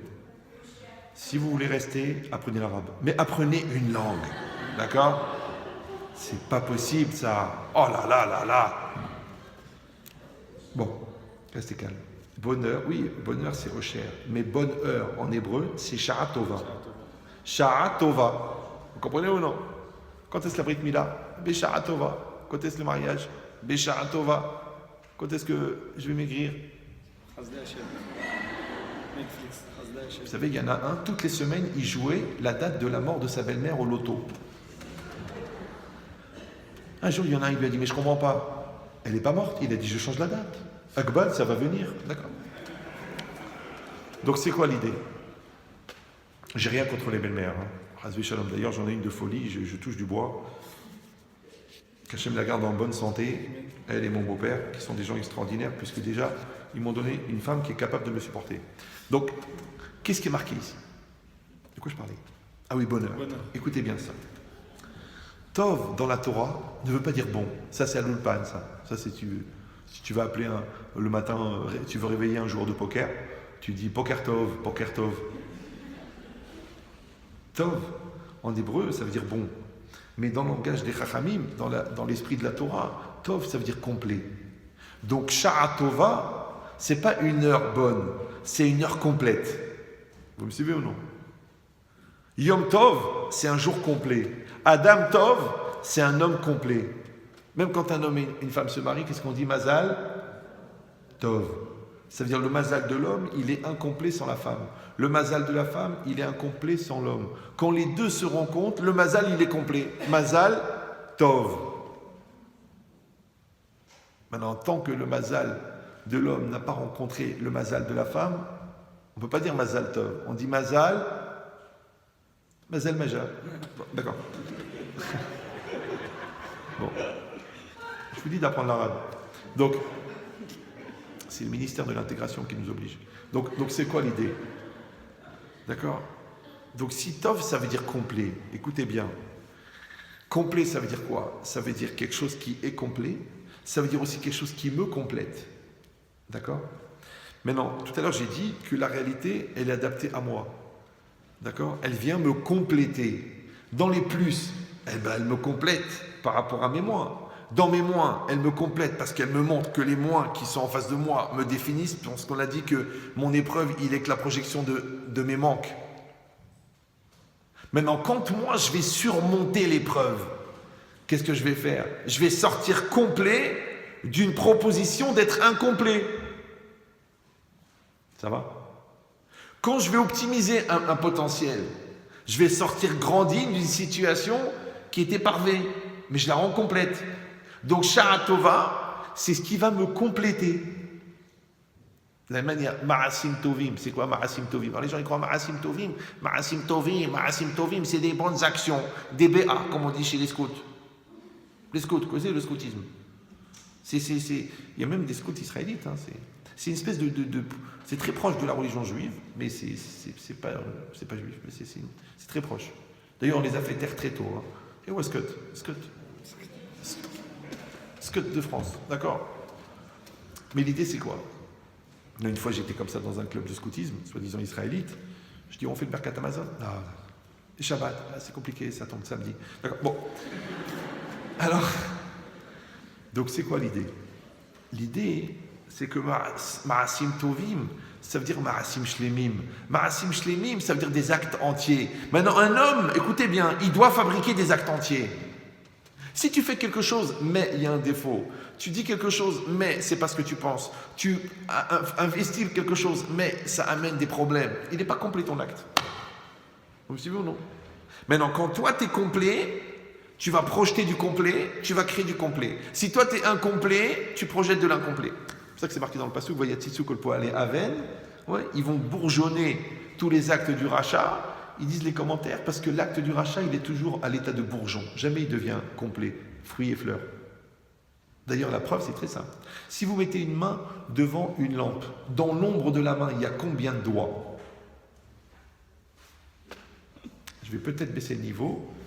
Donc, je répète, puisqu'on m'a dit c'est des étudiants, tu peux y aller très fort, ils ont une capacité de connexion incroyable. Je crois qu'on est à la DSL. Donc, je répète. Si quelqu'un met une main devant une lampe, dans l'ombre de la main, il y a combien de doigts? 5, la voie de la logique, et la perspicacité, parce que vous savez que souvent dans la réalité, il y a des PAC, ce qu'on appelle en philosophie, des pièges Donc il y a un malin qui va dire, eh ben ça dépend combien il y a de doigts dans la main. S'il y a 4 doigts, il y a 4 doigts dans l'ombre. S'il y a 3 doigts, il y a 3 doigts dans l'ombre. Tu dis, ouais, mais vous n'aviez pas dit que le mec il est amputé. Prépare-toi dans la vie, il y en aura des surprises. D'accord? Tu verras, le prix des travaux il va doubler quand tu fais le pavillon. Ta femme elle te dit toujours la moitié du prix de ce que ça vaut quand elle l'achète. C'est pas grave, c'est la vie. Bon, Hachem. Donc c'est quoi l'idée? La personne, c'est la main. L'ombre, c'est l'acte. L'acte de la personne, il est la projection de la personne. Si la personne, elle est complète, elle projette du complet. Pourquoi il y a des gens qui terminent leur projet? Pourquoi il y a des gens qui n'arrivent même pas à finir leur phrase? Pourquoi des gens qui vont au bout de leur raisonnement, des gens qui vont au bout de leur rêve, et des gens qui s'arrêtent au milieu? Pourquoi des gens qui sont en éternel échec, rater le permis, rater le BEPC, rater le bac, le seul truc qu'il n'a pas raté, c'est l'échec. Et ça, il l'a raté du premier coup, sans le rattrapage. Donc l'idée, c'est quoi? C'est que, en fait, la vraie question, si tu ne produis pas du complet, c'est est-ce que tu es complet ou incomplet? Vous suivez ou non? Comme quelqu'un qui fait la moitié du programme, il a 50% de chance de tomber sur un truc qu'il ne connaît pas. Après, tu dis, ouais, mais je ne pouvais pas tout faire. Ok, donc tu as choisi de redoubler. Tu dis, mais je ne vais pas redoubler, parce que j'ai une chance sur 2. Ok, ben, fais ça, la roulette russe, tu vas voir quelle est ta durée de vie. Tu mets une balle sur 2. Mais il fait le Kaddish quand même. Non, mais Chas Shalom, il fait le Kaddish quand même. Ouais, c'est normal, c'est la roulette russe. Donc la vie, c'est la roulette russe. Je vois les gens, ils se côtoient, ils restent ensemble, ils couchent ensemble. Et après, ils parlent de mariage. Il lui dit, mais je suis marié. Mais tu ne me l'as pas dit? Oh bah tu sais, t'avais une chance sur 2. Ah bon? Mais t'es pas encore divorcé? Non, monsieur, c'est en voie. T'es pas encore converti? Ah bon? Non, bah alors tu peux pas côtoyer des gens. Comment tu peux être avec quelqu'un si t'es pas converti? Ouais, mais on s'aime. Arrêtez de semer, il y a quelqu'un qui va naître. C'est normal. T'as un projet de conversion, il n'y a pas de garçon. T'as un projet de conversion, il n'y a pas de fille. Tu me dis, non, mais attendez, Rav, si on a des sentiments, hein, si ça nous tombe dessus, quoi, Mina Satanim ou Mina Shamaïm? C'est normal. Comment tu peux rester objectif si tu as déjà des projets sentimentaux? Donc dans toute la vie, c'est pareil. Ouais. Ce que tu vas créer, ça va être le fruit de ce que tu es. Donc les gens malins, ils se construisent et ensuite ils produisent. Et les gens, qu'est-ce qu'ils font? Ils produisent et après ils essaient de se construire. Donc ils passent leur vie à bricoler, à réparer, à arranger, après thérapie. Peut-être que tu pouvais faire les choses dans l'ordre. Bien installé, bien développé. Comme Windows. Aujourd'hui, quand tu achètes l'ordinateur, il y a Windows. Mais à l'époque, vous vous rappelez, il fallait l'installer. Donc tu avais la disquette de Windows, tu avais le CD de Windows. Des fois, c'était mortel, parce qu'un CD, ça va, mais des CD, c'est mortel. Donc tu mettais le CD, puis après, il fallait appuyer sur Next. Et puis toi, tu étais tellement pressé, tu appuyais sur Next. Jusqu'à arriver à Netflix. Ouais. Et après, il ne reconnaît pas l'imprimante. Il n'arrive pas à se brancher sur Internet.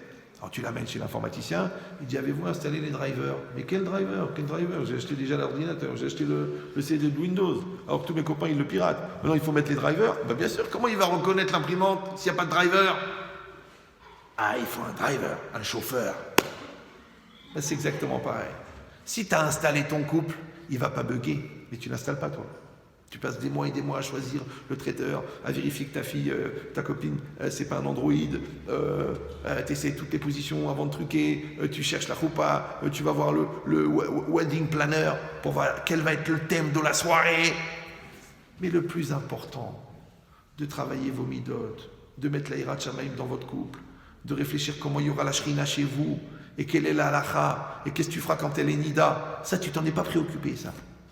Mais peut-être quand tu vas commencer à avoir des couples, des problèmes de couple, tu peux aller voir le photographe. Tu dis, écoute, je t'ai donné 3 000 € pour le mariage. Là, je me suis engueulé avec ma femme. Tu peux aller lui parler. Mais qu'est-ce qu'il va dire, le photographe? Il n'y a pas photo. Je vous ai vus tous les deux, j'ai tout de suite compris que c'était un cliché. Monsieur, non. Tu vas aller voir le traiteur. Tu lui as dit, écoutez, monsieur le traiteur, on vous a donné 30 000 €. Elle m'a foutu dehors. Vous ne pouvez pas lui parler. 30 000 euros. Vous avez fait un bon chiffre d'affaires sur ma tête. Vous avez pris un bon... Allez lui parler. Dites-lui qu'elle m'accepte à la maison. Elle dit, je peux pas. Allez voir un psy. Pourquoi? C'est comme moi, ça se termine sur les canapés. D'accord. Donc c'est quoi l'idée? C'est que les gens, au lieu de s'occuper du principal, ils s'occupent du secondaire. Ouais. Au lieu de s'occuper de l'essentiel, ils s'occupent du superficiel. Mais pourquoi? Tu sais pourquoi? Parce que la personne, elle est superficielle. Alors je vous dis le malheur. Le malheur, c'est que les gens superficiels ont des problèmes essentiels, comme tout le monde. Mais ils essayent d'apporter des solutions superficielles à leurs problèmes essentiels. Le mec, il a un gros problème de communication avec sa femme, il lui dit, tiens, prends 1000 euros, va t'acheter un sac. Mais elle dit, mais je veux parler avec toi. Oh, arrête de me saouler, tiens, prends 2000. D'accord? Ils ont un très gros problème d'intimité. Il dit, bon, tu sais, on va à Monaco, on va à Deauville, on va au casino. Elle dit, mais écoute, chérie, je ressens rien. Tu ressens rien. Viens, on parle, on essaie de comprendre ce qui se passe. Attends, tu me saoules, et puis j'ai honte, t'as l'air de quoi? C'est quoi ça, de parler des trucs comme ça? Ben, c'était ma femme, monsieur, je peux pas parler avec toi, avec qui je vais parler? Alors vous avez compris. Les gens superficiels essayent d'apporter des solutions superficielles à des problèmes essentiels. Or, les solutions superficielles ne règlent pas les problèmes essentiels. Donc, les problèmes essentiels durent. Donc, pour régler un problème essentiel, il faut une solution essentielle. Si tu as un problème superficiel, tu as faim, eh ben, tu fais une omelette, tu te fais un sandwich, tu manges. Un problème superficiel, solution superficielle. Mais si tu as un gros problème de confiance en toi, si tu as un vrai problème de colère, si tu as un vrai problème de compréhension de la Torah, ne fais pas une solution superficielle, genre la Torah pour les nuls, ou le christianisme pour chacun. Non, non, il faut aller chercher des solutions essentielles. Et c'est ça qui fait de la peine. Moi, je vois des gens très, très intelligents. Mais pourquoi vous ne vous donnez pas les moyens? Aujourd'hui, on a des rabbins, on a des sites, on a des cours, on a des DV,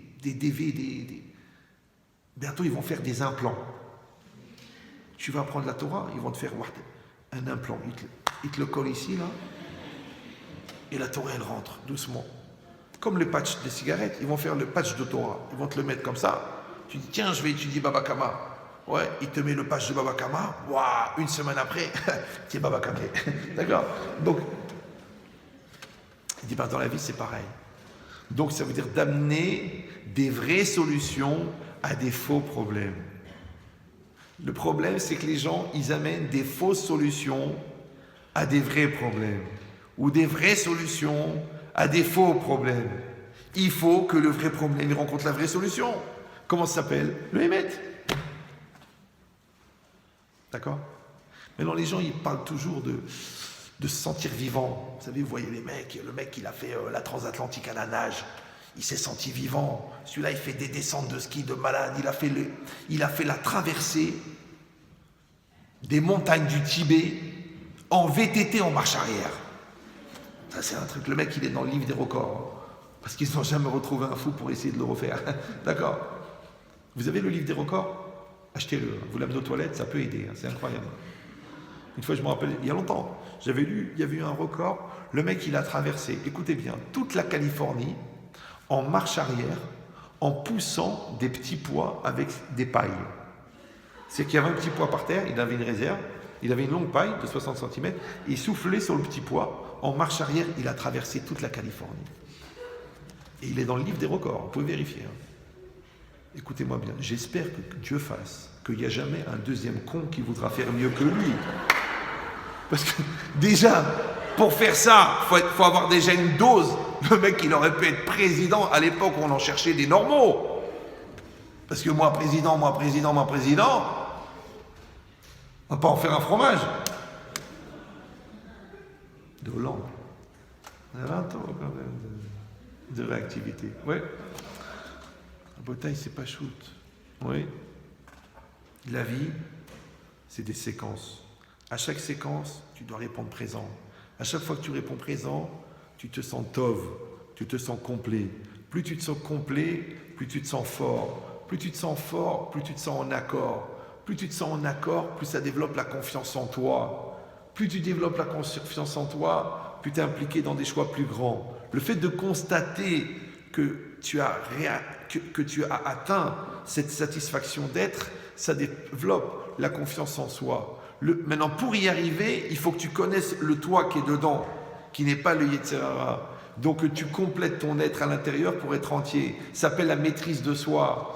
Pour y arriver, il faut que tu te donnes les moyens d'exister. Et le respect, c'est quoi? C'est le droit d'exister. Donc tu atteins le respect de soi. Donc ici, en 3 phrases, je vous ai donné une clé pour atteindre le respect de soi, la maîtrise de soi, la confiance en soi. À la limite, j'ai envie de vous donner la clé de la peinture sur soi et de la cravate en soi. Comme ça, vous aurez le complet. Ouais. Alors pourquoi c'est tellement difficile? Alors, moi, j'appelle ça la flemme existentielle. Des gens, ils ont la flemme d'exister. Il y a la flemme de se lever, la flemme de travailler. Il y a une flemme aussi très très développée. Ça s'appelle la difficulté à se remettre en cause. La psychorigidité, l'obstination, la blata olympique. Alors qu'il faut le contraire. Il faut ce qu'on appelle en anglais khfifout. Vous parlez l'anglais?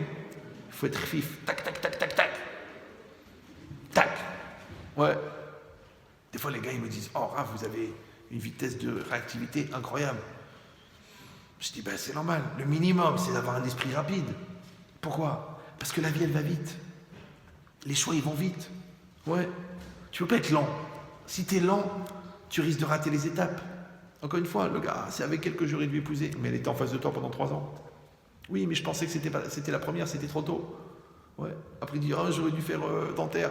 Pourquoi j'ai fait du droit? Bah, parce qu'en sortant de la fac, il y a un mec qui m'a dit, on prend à droite. Ah, j'ai dit Mina Shamaï. Ah, j'aurais dû aller à l'Yeshiva. Oui, mais le mec, il m'a dit, ah, de quoi tu vas vivre plus tard? Tu vois, finalement, le rabbin, il gagne plus d'argent que toi. Alors que toi, tu es chef d'entreprise. Ouais. Alors, c'est possible. C'est possible. Ça veut dire quoi? Ça veut dire qu'en vérité, tous ces choix-là, qu'on n'a pas fait, pourquoi? Tu sais pourquoi? Parce qu'on n'avait pas le choix. Le choix, c'est une alternative. L'alternative, c'est que tu as les deux côtés. Mais si tu n'as pas développé la personne pour être capable de décider, si tu n'as pas développé la maturité, si tu n'as même pas la connaissance de l'autre possibilité, ouais, j'adore quand les gens me disent « je fais ce que je veux ». Mais tu es dans le rêve total, tu es dans le pain complet, ce qu'on appelle le pain total. Ben oui, parce que je fais ce que je veux. Le jeu extérieur, c'est celui qui fait. Le jeu intérieur, c'est celui qui veut. Il faut développer le jeu intérieur, il faut maîtriser la volonté, il faut construire le jeu extérieur et il faut maîtriser son acte. À ce moment-là, ça s'appelle « je fais ce que je veux ». Mais si ton moi intérieur n'est pas construit, parce que tu es à 99% maîtrisé par ton Yetzer Hara ou par ton obsession, ou ton angoisse, ou ta névrose, appelle-le comme tu veux, ouais. Si ta volonté n'est pas maîtrisée parce que tu ne la reconnais même pas, si ton axe extérieur il n'est pas utilisé, optimisé parce que tu ne le perçois pas, tu ne le reçois pas, tu ne le vois pas, si ton jeu extérieur il n'existe pas parce qu'il n'est que le fruit de la projection de ce que les autres te renvoient de toi et non pas de ce que tu es censé être, donc comment tu peux dire je fais ce que je veux puisqu'il manque les 4 éléments? Je fais ce que je veux, il manque les 4. Le 5e, vous avez vu le film. Mais les 4, il manque les 4. C'est bizarre. Donc je pose la question la plus idiote du monde. Pourquoi c'est les gens qui revendiquent la liberté qui au fond ne sont pas libres? Vous avez vu ou non? Moi je veux pas la Torah, je suis libre. Moi je veux pas la religion, je suis libre. Moi je veux pas. Mais tu veux pas les contrats de la religion, mais tu veux les contrats de la société. Toi, tu es obligé de te mettre en hijabe. Toi, tu es obligé de te mettre un décolleté. Pourquoi? Tu vois, mais c'est la mode. Et alors? Tu es devenu un shawarma. Tu sais que moi, la vérité, j'ai une très belle poitrine. Jamais vous me verrez en décolleté, en costume fendu. Pourquoi? Pourquoi pas? Tu dis, écoute, ça pourrait apporter, c'est vrai. Tu parles de Torah, tu parles de psychologie, tu as de l'humour, tu as du charisme, tu as de la prestance. Rajoute le sex appeal. Le sex appeal, c'est celui qui marche même quand il n'est pas sur secteur. C'est pas le sex appeal? Oui, c'est pas. Sex apple. C'est pour ça qu'il y a tellement de sexe sur l'iPhone. Parce que c'est un sex apple. C'est pas grave. Donc, ouais. Il dit la logique, je pourrais rajouter. Maintenant, pourquoi je viens pas avec une chemise ouverte, avec un bronzage comme ça, une chemise à fleurs, et avec un gros high. Frérot, poteau, tu m'entends là? Ziva, j'ai quelque chose à dire moi. Attends, j'aurais pu être rappeur, mais malheureusement, j'ai oublié de me faire rapper le cerveau. D'accord, vous avez compris ou non? Non, pourquoi? Écoutez bien, pourquoi j'ai pas besoin du sex appeal? Écoutez bien ce que je vous dis, hein. C'est un peu violent. Vous êtes bien les filles là? Écoutez bien, parce que ce que j'ai à dire est plus important que ce que j'ai à montrer. Et si je veux tout montrer, ça veut dire que ce que j'ai à montrer est plus important que ce que j'ai à dire. Maintenant, vous ne pouvez pas venir pour ce que j'ai à montrer, parce que là, il a rage. Mais j'espère que vous êtes venus pour ce que j'ai à dire. Une fois, j'ai fait un cours sur la pudeur. Alors, il y a une femme qui est venue me voir. Elle me dit, écoutez, grave, je ne suis pas du tout d'accord avec vous, avec votre idée fermée, obscure de la pudeur. Moi, je suis une femme belle, je peux le montrer. Et puis, si les gens me regardent, eh ben, qu'ils n'ont qu'à me regarder, j'ai rien à cacher. Je dis, je peux me permettre de vous dire une remarque? Elle me dit, bien sûr, vous êtes ouverte d'esprit, vous êtes cool, vous n'êtes pas névrosé, suicidaire. Elle me dit, non. Je dis, madame, c'est pas que vous avez rien à cacher, c'est que vous avez rien à montrer. Elle me dit, comment ça? Ben, bien sûr. Regardez une vache. Vous avez déjà vu une vache? La vache, elle est toute nue, vous savez ou non? Elle a même les mamelles à l'air. Tu dis, attends, mais on est à la plage ou quoi? Non, non, non. C'est une vache. Alors il me dit quoi? Vous me traitez de vache? Parce que j'ai rien à cacher? La vache, c'est de la viande. C'est de la viande dedans, c'est de la viande dehors. C'est que de la viande. Ouais. Maintenant, exister, c'est être à l'extérieur. Être à l'extérieur, c'est quoi? C'est exprimer ce que tu as dedans. Mais si dedans, tu es de la viande, donc tu ne peux pas exprimer de la viande. Je ne sais pas si vous avez croisé le regard d'une vache un jour. Jamais. Il est bovin. Moi, j'ai fait ça quand j'étais jeune. À 14 ans, j'allais dans les prés, comme ça, quand on était en vacances. Je rentrais dans un pré. Je me mettais en face d'une vache, pendant une demi-heure, une heure, c'est pas évident. Et j'ai essayé de capter son regard. Au début, la vache, elle ne te regarde pas, elle rumine. Elle rumine, on dirait ta belle-sœur, d'accord? Et puis au bout d'un moment, elle voit que tu restes devant elle, elle lève la tête, puis elle te regarde dans les yeux. Et toi, tu la regardes dans les yeux, et elle te regarde dans les yeux, et tu la regardes dans les yeux. Ça dure bien un quart d'heure. C'est long, un quart d'heure, pour regarder une vache dans les yeux. Et après, tu t'en vas. Alors, il y a toujours des gens qui me disent, Ravichia, la vérité, vous n'étiez pas un peu perturbé, à 14 ans, d'aller regarder une vache dans les yeux? Je dis, non, tu sais pourquoi? Ça s'appelle la référence zéro. C'est la référence zéro. Quand tu regardes une vache dans les yeux, et que tu essaies de comprendre le fond de sa personne, et que tu perçois rien, c'est parce qu'il n'y a rien. Et tu as la référence zéro. Maintenant, si dans ta vie, tu croises des gens et que quand tu les regardes dans les yeux pendant 5 minutes, tu ressens la même sensation, c'est que tu es dans la référence zéro. Ça va? Alors la fille, elle m'a dit, alors à ce moment-là, vous me traitez de vache? Je dis, Chas Veshalom, je ne vous traite pas de vache. D'accord? Mais d'un autre côté, la vérité, vous êtes marié? Elle me dit oui. La première fois qu'il vous a vu, votre mari, qu'est-ce qu'il a dit? Oh la vache. En plus, comment vous appelez votre prénom? Elle m'a dit Marguerite. Mina Shamaïm. En plus, le bonheur est dans le pré. Extraordinaire. Votre fils, il fume de l'herbe. Oh là oh. Oui, et vous habitez où? La petite maison dans la prairie. Mais c'est The Bonheur, pour ne pas dire The Couple. Donc vous avez compris qu'en vérité, le choix, il est clair. Ouais. Est-ce que la personne, elle va développer sa personne en maturité? Elle va développer sa personne en connaissance. Elle va développer sa personne en joie. Elle va développer sa personne en maturité. Et après, la vie, elle va être facile. Ouais. C'est pour ça que Rachid a dit Shene Chayesa, ouais, Kulan Shavin Letova. C'est-à-dire que chaque année de Sarah, elle était complète. Chaque mois de Sarah, il était complet. Chaque jour, chaque seconde, il était complet. Comme c'est marqué Avraham Baba Yamim, ouais, Avraham il était avancé dans les jours. Ils disent les commentaires, Baba Yamim, il est venu avec ses jours. Toi, tu peux venir à 120 ans devant le bon Dieu. Tu dis voilà, cette journée-là, voilà ce que j'ai fait. Cette journée-là, voilà ce que j'ai fait. J'ai optimisé chaque jour. J'ai optimisé chaque heure. Tu peux faire ça? Tu peux dire non. Jusqu'à l'âge de 15 ans, je n'existais pas. Un jour, en éclatant un bouton d'acné, je me suis rendu compte qu'on y avait un mec derrière. Après, à ce moment-là, j'ai découvert le sexe opposé, donc masturbation, découvert des sites porno. Après, je me suis marié, j'étais la tête dans la préparation du mariage. Après, trouver l'argent pour payer le pavillon. Après, de se battre pour la bar mitzvah des enfants. Après, évidemment, la crise de la quarantaine, j'ai découvert que ma femme avait grossi par contraste à ma secrétaire qui avait maigri. Après, j'ai fait la folie de la quarantaine, j'ai été voir ailleurs. Ouais. Après, je l'ai regretté parce que du coup, ma femme, elle est partie. Moi, je me suis retrouvé jeté. La collègue de travail, elle m'a basé. Et moi, j'avais plus rien. Et puis là, j'ai fait ma dépression. Ça veut dire que j'ai eu un programme extraordinaire. Mais toute ta vie, tu as été victime. Toute ta vie, tu as été dominé. Jamais tu as été libre. Ouais. Donc c'est pour ça que c'est marqué Oskim Batorah Eluhem Benechorim. Ceux qui étudient la Torah, ceux qui pratiquent la mitzvah, ils sont libres. Tu dis, mais comment il est libre? Le mec, il a l'équipe à là-bas. Mais tu n'as pas compris. Quand la Torah, elle t'a dit ne vole pas, elle t'a libéré d'une maladie extraordinaire de croire que l'argent des autres, c'est le tien. Tu sais, il y en a combien qui sont malades de ça?